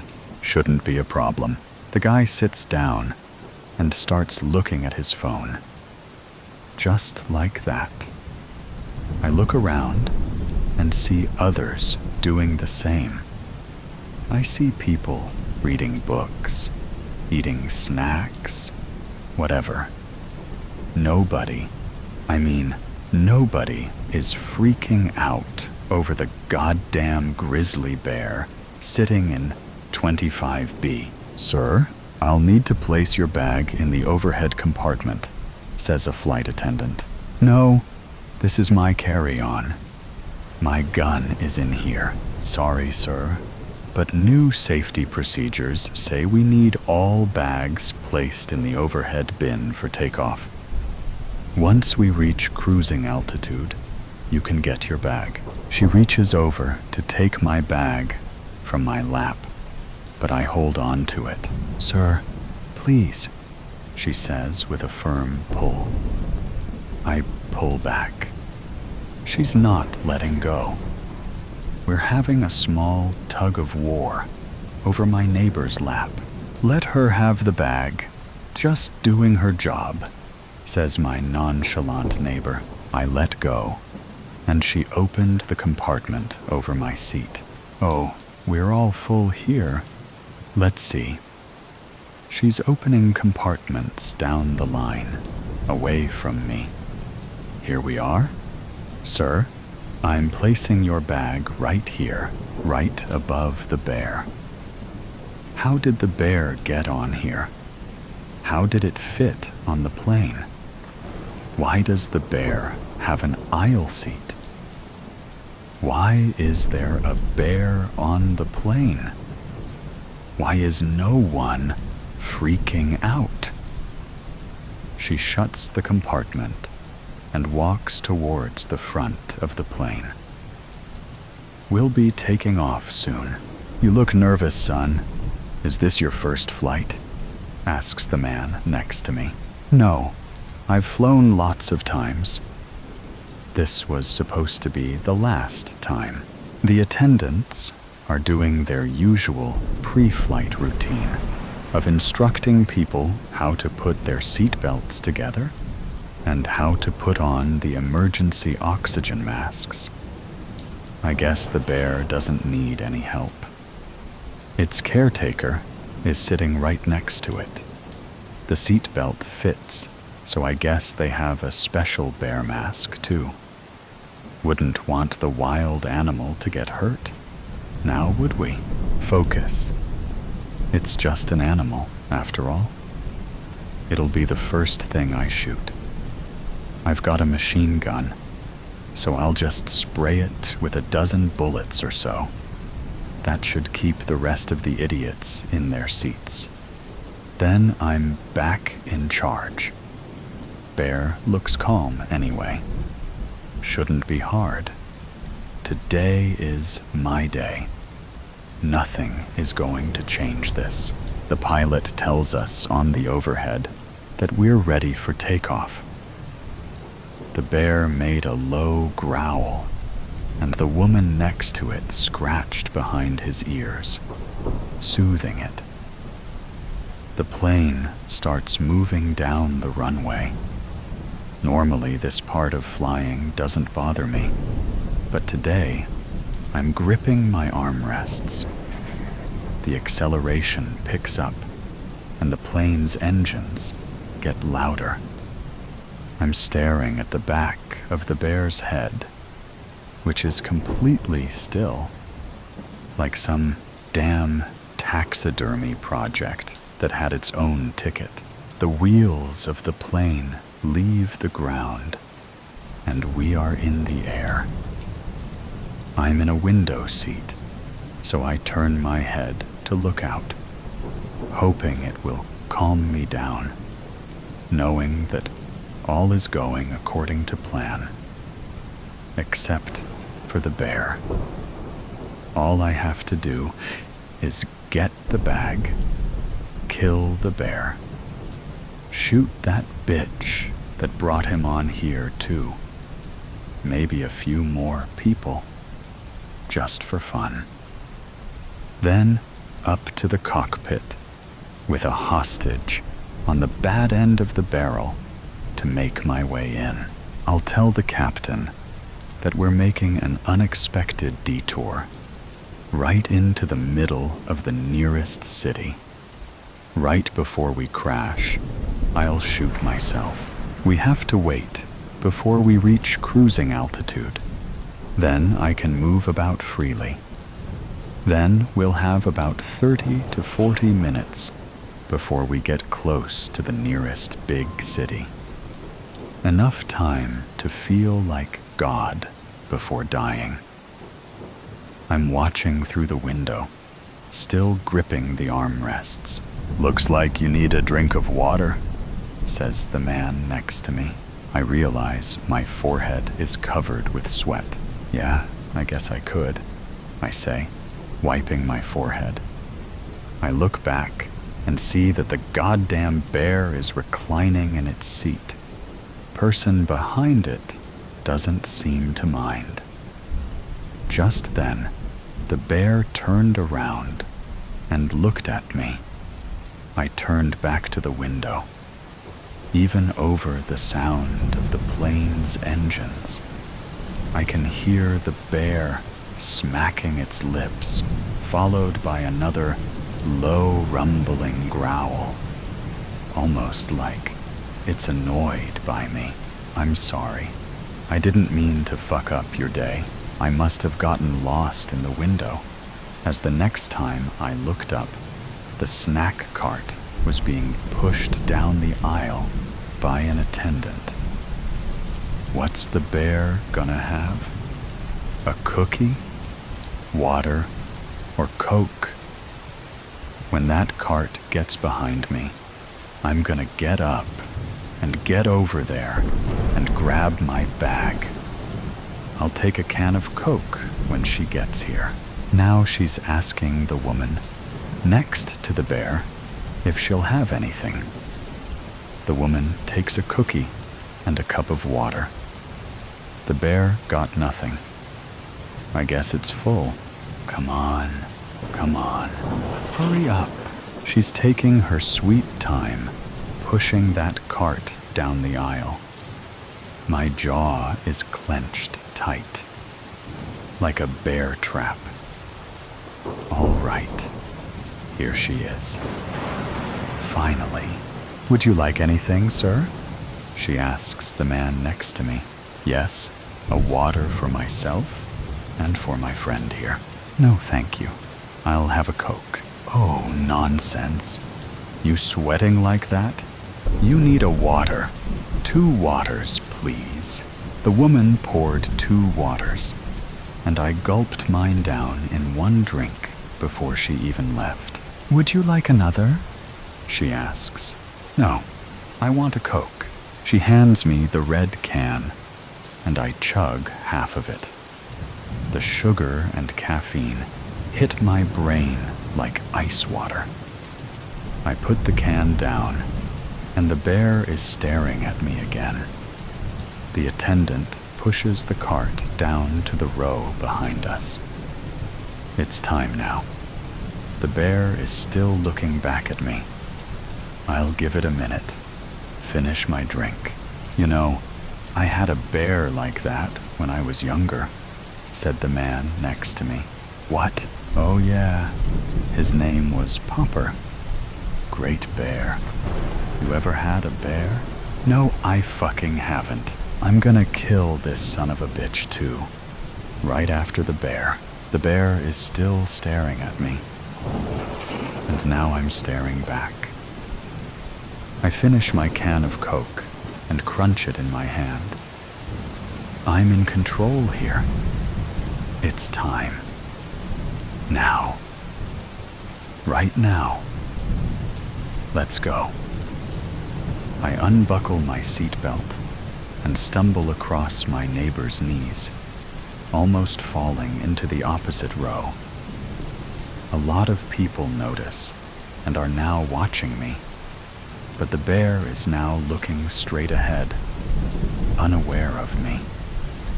I think it's cool.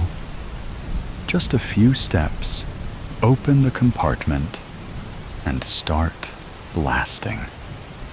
This is my day, and nothing is going to screw it up. The aisle seems a mile long, and it's taking all my willpower to pick up my feet for every step. I make it to the compartment, the bear sitting right next to me. I reach up to open the hatch and "Excuse me," says the woman with the bear. "Could you hand me my bag? It's in there. I need something from it." "Is it for the bear?" I ask. I didn't mean to, but it slipped. "No, it's just a book for me to read. I can smell the bear. Deep pine woods.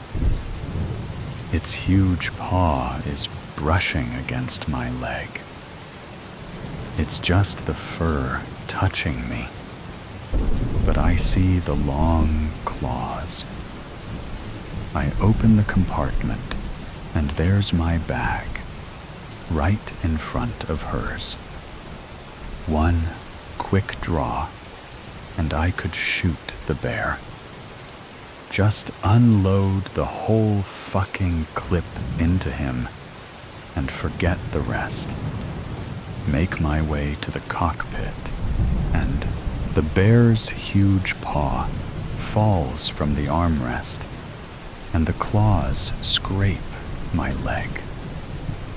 I fall back into someone's lap, with my heart in my throat. I look at the bear, and it's still in its seat, eyes closed, breathing deep. That low rumble, which is louder than the engines. "Oh, sorry about that. He's just sleeping." "Sir, excuse me," says the flight attendant with the cart. She's finished handing out cookies and Cokes, and now wants to go back to the front. With the look on her face, I believe she would run me over if she could. She grabbed the lady's bag and handed it to her and closed the compartment. "I need something out of there," I say. "Yes, sir. I'll..." She stops and nearly falls over her cart as the plane has hit sudden turbulence. I bump into the person sitting behind me, opposite the compartment. "Sir, get back to your seat. I just need..." "Sir, you need to get back to your seat." The plane bumps and shakes, and now the bear is awake and growling. The woman hands him some pink bit out of a container, which I can now see is fish. Salmon. The bear snacks and smacks, but still makes that growling sound, making an awful mixture of sounds. The attendant has pulled the cart backwards down the aisle, leaving me an open path to my seat. The bear looks at me with salmon hanging from its jaws, so I crawl and stumble back to my seat. "Buckle up. It's a bumpy ride," says the idiot sitting next to me. I'm going to kill the bear, then him, then the attendant, then the woman. I buckle my belt, and still my head slams into the window. People are screaming, kids are crying, the plane is bumping and rattling. The captain's voice comes over the speaker, saying, "Ladies and gentlemen, please remain in your seats. We are experiencing extreme turbulence." The bear is growling and tossing in its seat. The woman tries to feed it more salmon, but the bear isn't having it. He swats away her hand with a huge paw, and the pink salmon goes flying across the plane.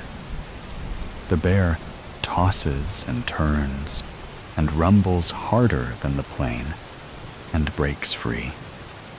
The goddamn thing has gotten out of its chair. I have to go now. I unbuckle my seatbelt, and the moron next to me says, "You don't want to do that, son." I punch him in the mouth, just so I know I got him one good time before this is over. I'll take this bear down with the rest of them. I brace myself against the seats, and I take small steps with firm feet and make my way to the compartment. The bear is squeezed in the aisle on all fours, bouncing off the seats, but mostly steady, facing away from me. Good. Almost there. I grab the seat it used to sit in, and I open the compartment. I unzip my bag, and I see the machine gun. It's already loaded. All I have to do is grab it and open fire. Never killed an animal before. It's kinda like a bonus. The plane has settled. No more turbulence. Everything is still and smooth, and I hear the bear make a noise. I turn to see it facing me. On all fours, it's half as tall as me. Oh my, thank you. Please, help him to his seat, says the woman. He just loses his temper when there's turbulence. I look back to the bear, who's looking at me with deep brown eyes. Just take his paw and help him to his seat. I'd help you, but I hurt my ankle in all the trouble. Just take his paw. I don't know why, but I stick out my hand. The bear puts its paw out and softly lights on my palm. It makes some kind of noise that I can't figure out if it's aggressive or friendly. I slowly back up, keeping my eyes on the bear as it walks towards its seat. The bear sits down, and she buckles him in, and the whole plane starts clapping. They're saying, "Aw," and "how sweet," and whatever else. Are you fucking kidding me? The captain's voice over the speaker says, "Ladies and gentlemen, we seem to be in the clear now, but I am asking that you remain in your seats for the remainder of the flight. Thank you." Sir, that goddamn attendant again. She appeared like a fucking ghost. Please return to your seat. I'm so goddamn flabbergasted. I don't know what to do. Just whatever. I shut the compartment. I take my seat. The guy sitting next to me is holding his mouth, but pulls his hand down to say, "Good job back there. I forgive you for socking me. We all get a little emotional sometimes under pressure. It takes a brave man to do what you did, risking yourself for that poor animal. I'm sure he appreciates you." I don't know what to say to that. I look out the window and see the big city, so small way down below us. I watch as clouds fill the window and blot out the city with pure white. I look back at the bear, who's looking back at me. I stayed in my seat for the rest of the flight. The above story ends, but never stops. Here is another story that will not disappoint you. Inflight. Meal. Leo was not a fan of flying. Not like this. Sitting quietly with strangers in an enclosed space, like he was back in the classroom. That was one of his ideas of hell. He had many ideas of hell, and very few of heaven. He made sure her was one of the first passengers on the plane. He took his seat with no fuss and no nonsense, and then did his best to weather the storm of humanity around him. He tried the breathing technique his therapist had taught him, and he also tried zoning out. Neither worked. A voice in his head was screaming at him to leave. Anything was better than this. Screw the deal. Just get off the plane and go home. Maybe Jimmy was right. They should buy the Vibe Bar, change its name to something far cooler, and live the simple life. Leo's Bar. Thoughts of the bar helped calm him for a little while, but then he realized that his ambition was taking the concept to places that were far from simple. Leo sighed. Jimmy would make that bar work. He really would. But then Leo would come along, interfere, and fuck it up. And the worst of it was that Jimmy would smile sweetly and let him ruin everything. Sometimes Leo wondered whether he wasn't wired right, that maybe he'd been dropped on his head as a baby, or his mother had had a secret drug habit. Leo was never settled or content. Nothing was ever good enough.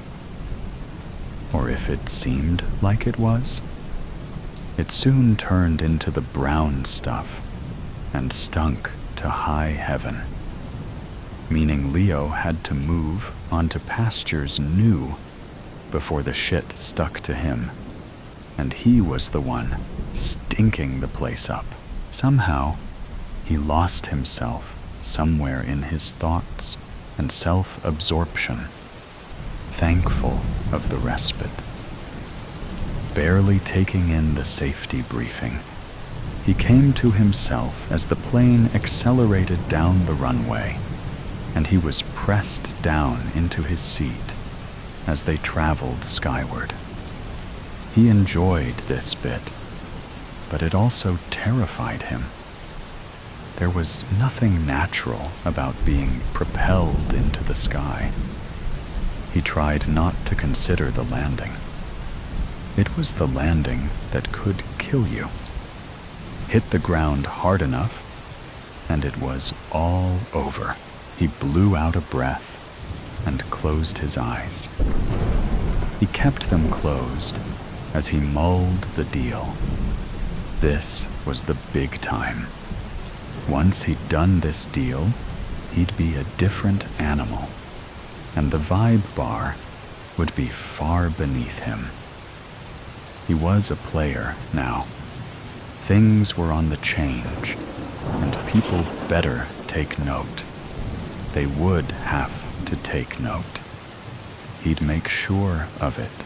"Drink, sir?" The question fazed him, but he quickly returned to himself, ordering a bourbon, then making it a double.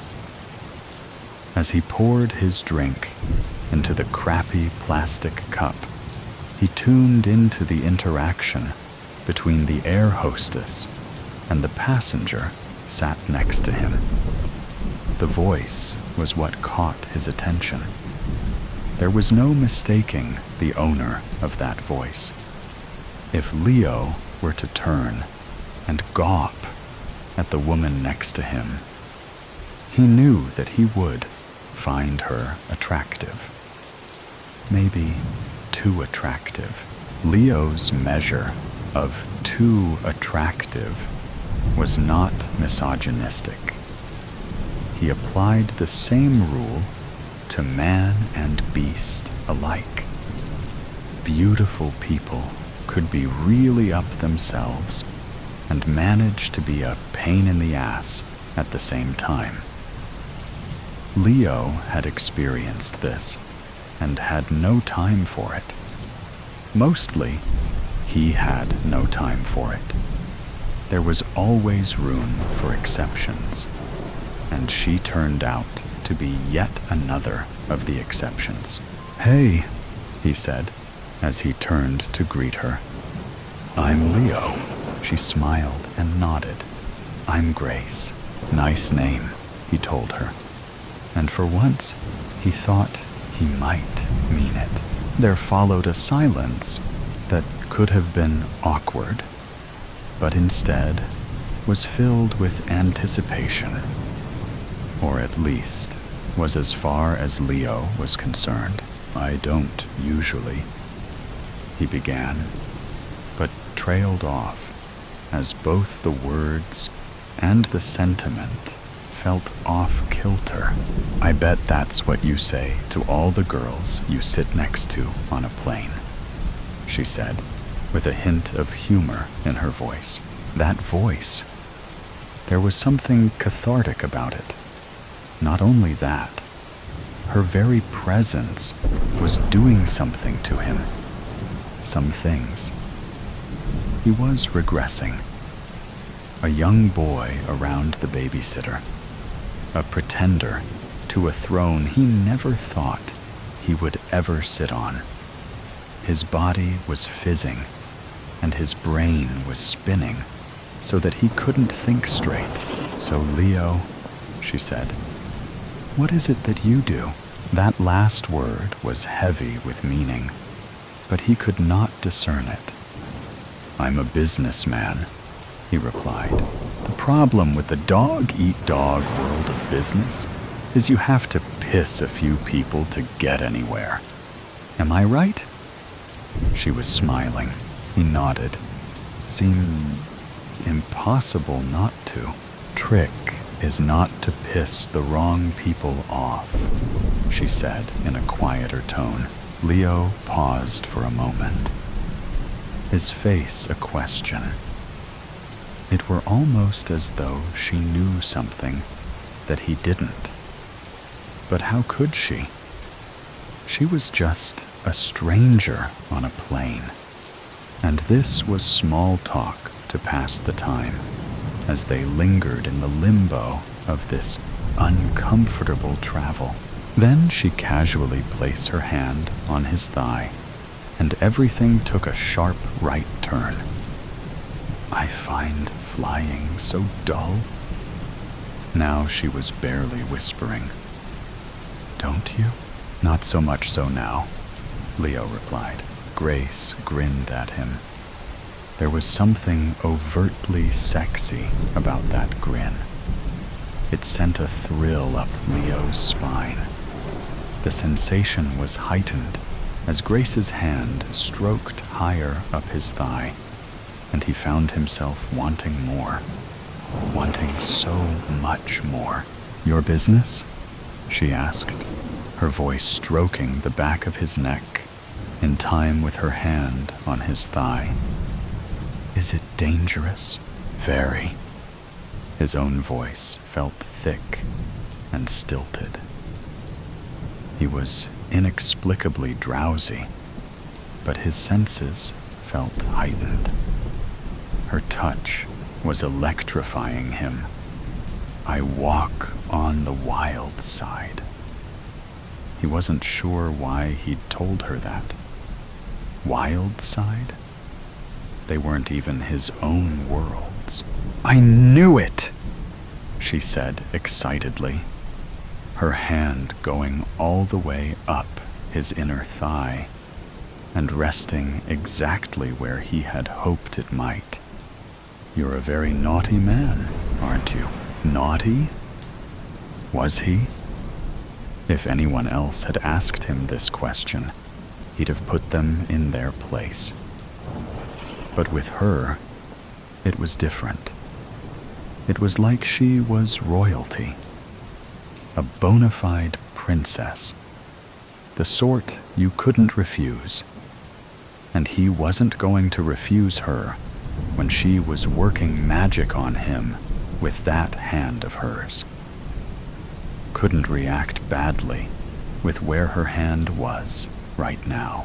"I have been known to be naughty. He struggled to say the words as an involuntary gasp threatened to intermingle with them. In that case, I think you better ask for a blanket. Grace gave him a playful squeeze. She was leaning in towards Leo now. He felt her breath on his earlobe and neck. Sure, he said, and duly obliged. That's better, purred Grace as she spread the blanket over Leo. The armrest was up and out of the way now. This business of yours, it's criminal, isn't it? Can be, Leo replied, as Grace moved closer to him and nuzzled his neck, sending waves of pleasure through him. The anticipation was building, and he was reeling from this turn of events. He was no longer enduring a painful flight. He was enjoying a mile-high tryst. Oh, look, you're bleeding. Her words took too long to sink in. He responded instead to her hand, leaving him and taking his wrist instead. There was a smear of blood, but he hadn't noticed any pain or act that could have caused the slight wound. Here, let me. He watched as she lapped at the bloodied skin on his wrist. However slow he'd been with what she'd been saying, his body responded quickly and fully to this. She was sending waves of pleasure through him, and his imagination was going to the best of places, even before she began kissing and then sucking at his flesh. He'd never known pleasure like it, never realized how sensitive his wrists were.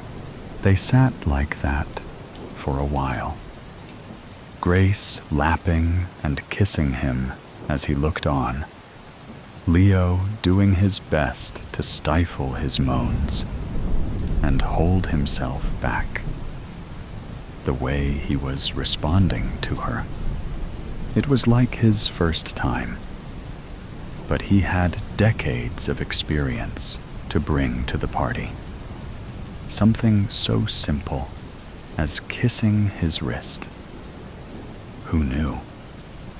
And if she could have this effect on him as she did this, what further pleasures awaited? He was disappointed when she stopped, resisting the urge to ask her not to cease, putting a hold on begging her for more. Instead, he went for small talk to disguise his blatant need for her. "What do you do, Grace?" he asked, as she slipped her arm around him and drew closer to him. Her hand was wrapped around him now. It felt so good. He barely registered her having undone his belt and trousers, losing his touch, drowning out the dissenting thoughts, going with it. He'd seen plenty of action before today, but not like this, not with a woman like Grace.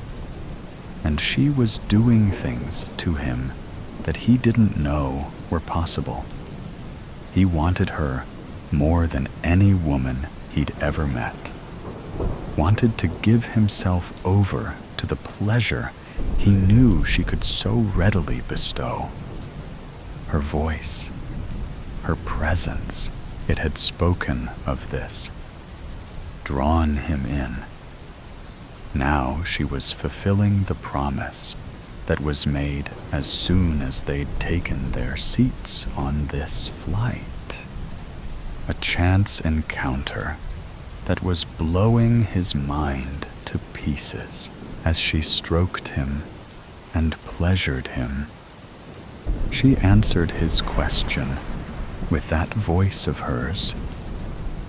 I deal with the naughty boys. I eliminate risks, she breathed into his ear. And you've been a very naughty boy.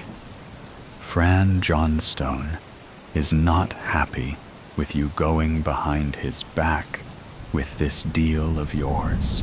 His eyes widened in shock, but he barely had time to let the words sink in before her teeth sank into his neck.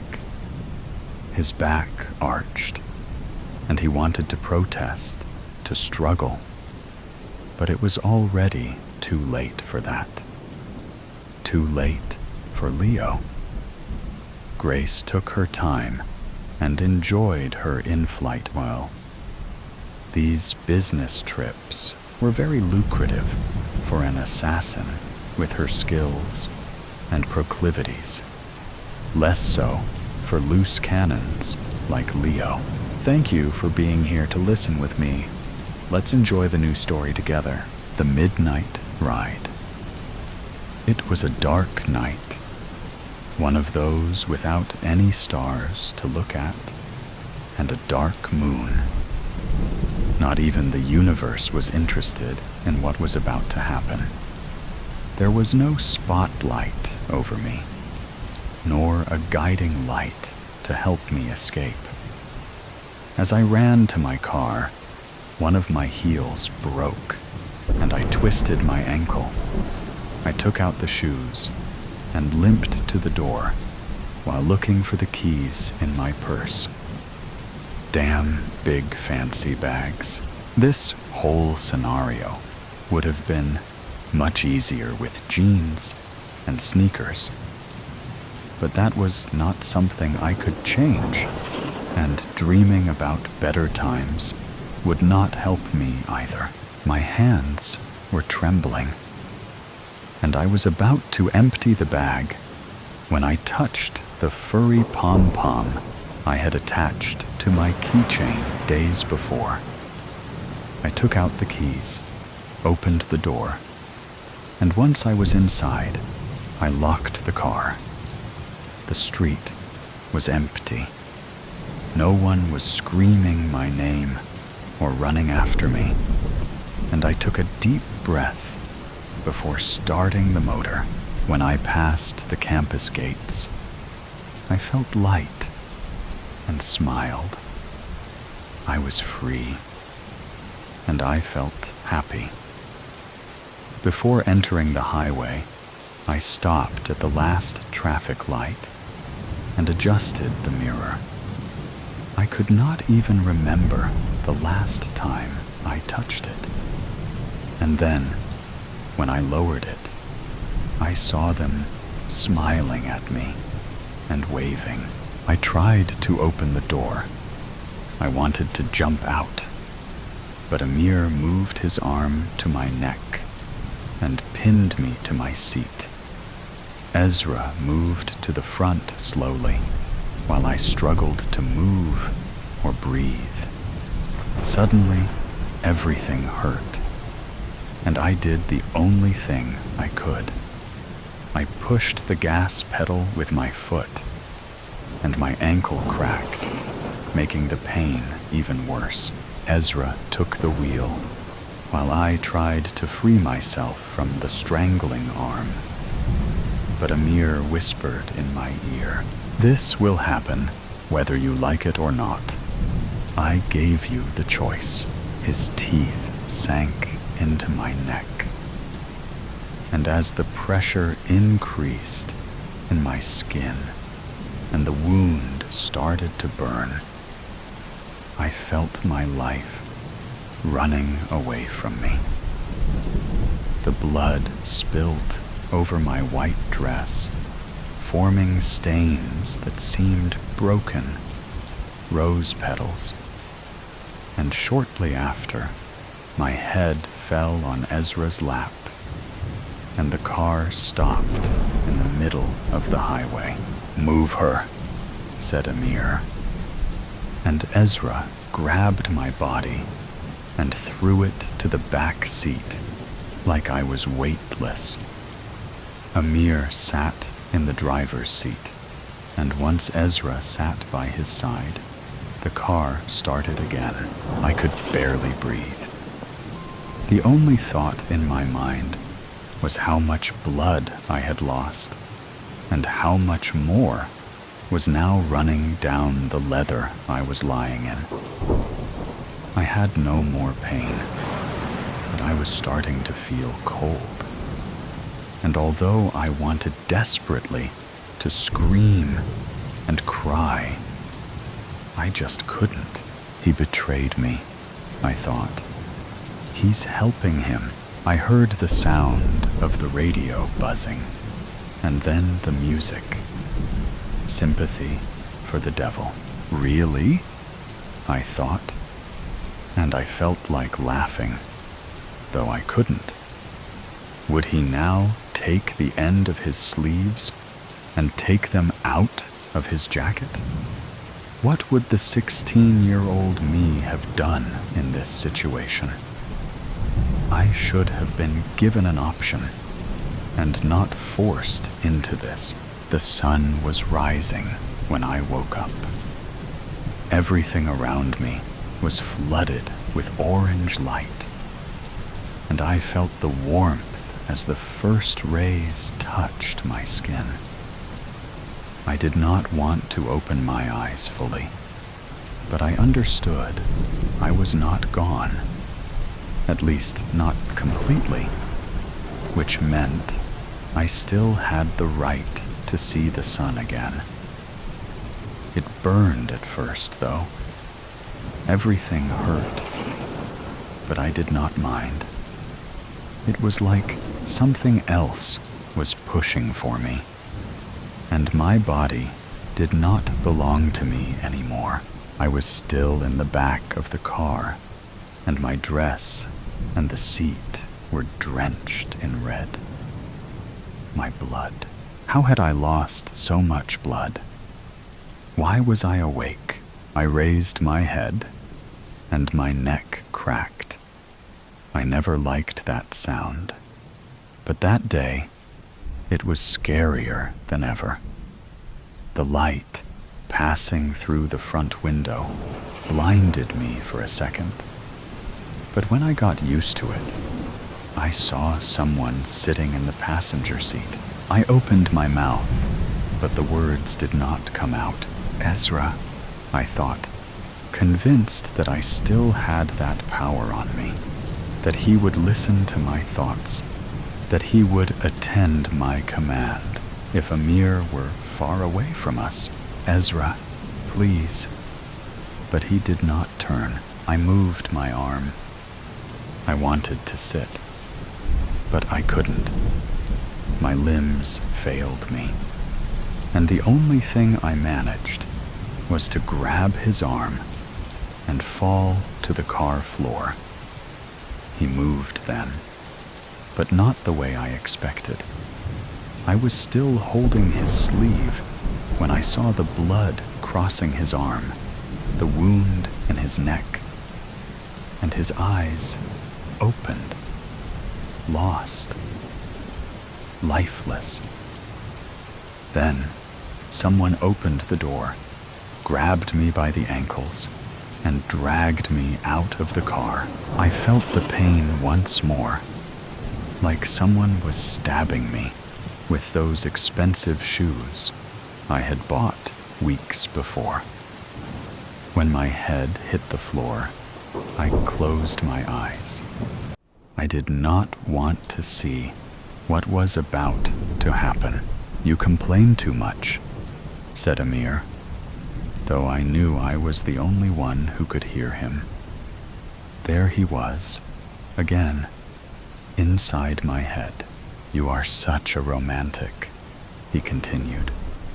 He was not helpful, no matter how much you tried to make him. He was not worthy. He helped you, I thought. He was just a pretty puppet. And the puppets are good to play. I still had my eyes closed and felt a tear running down my face. He'll kill me. This all will pass, I thought. Don't be ridiculous, I heard. We have work to do. I don't like to waste talent, tama, or blood. You should know that about me already. After getting rid of Ezra, he lifted my body as if I were a little rag doll and sat me in the passenger seat. The leather was sticky and smelled funny, but sweet. You'll recover soon. Don't worry. You'll be buying new shoes in no time, he said, as he started the car and put on his sunglasses. The car moved away, and as the sunlight warmed my face, I knew I'd have to come up with a better plan to leave that life, that work, and that man. So today's story has come to an end. Or perhaps it never really ended. There are mysteries still there, questions still unanswered, and sometimes things that seem to only exist in stories can creep into reality in unexpected ways. Are you sure that when you turn off the sound, everything around you will still be normal as before?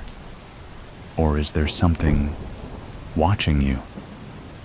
Either way, always remember that these are just stories, or at least we want to believe that they are. If you like moments of suspense, tension, and breathlessness, don't forget to follow me so you don't miss the next stories.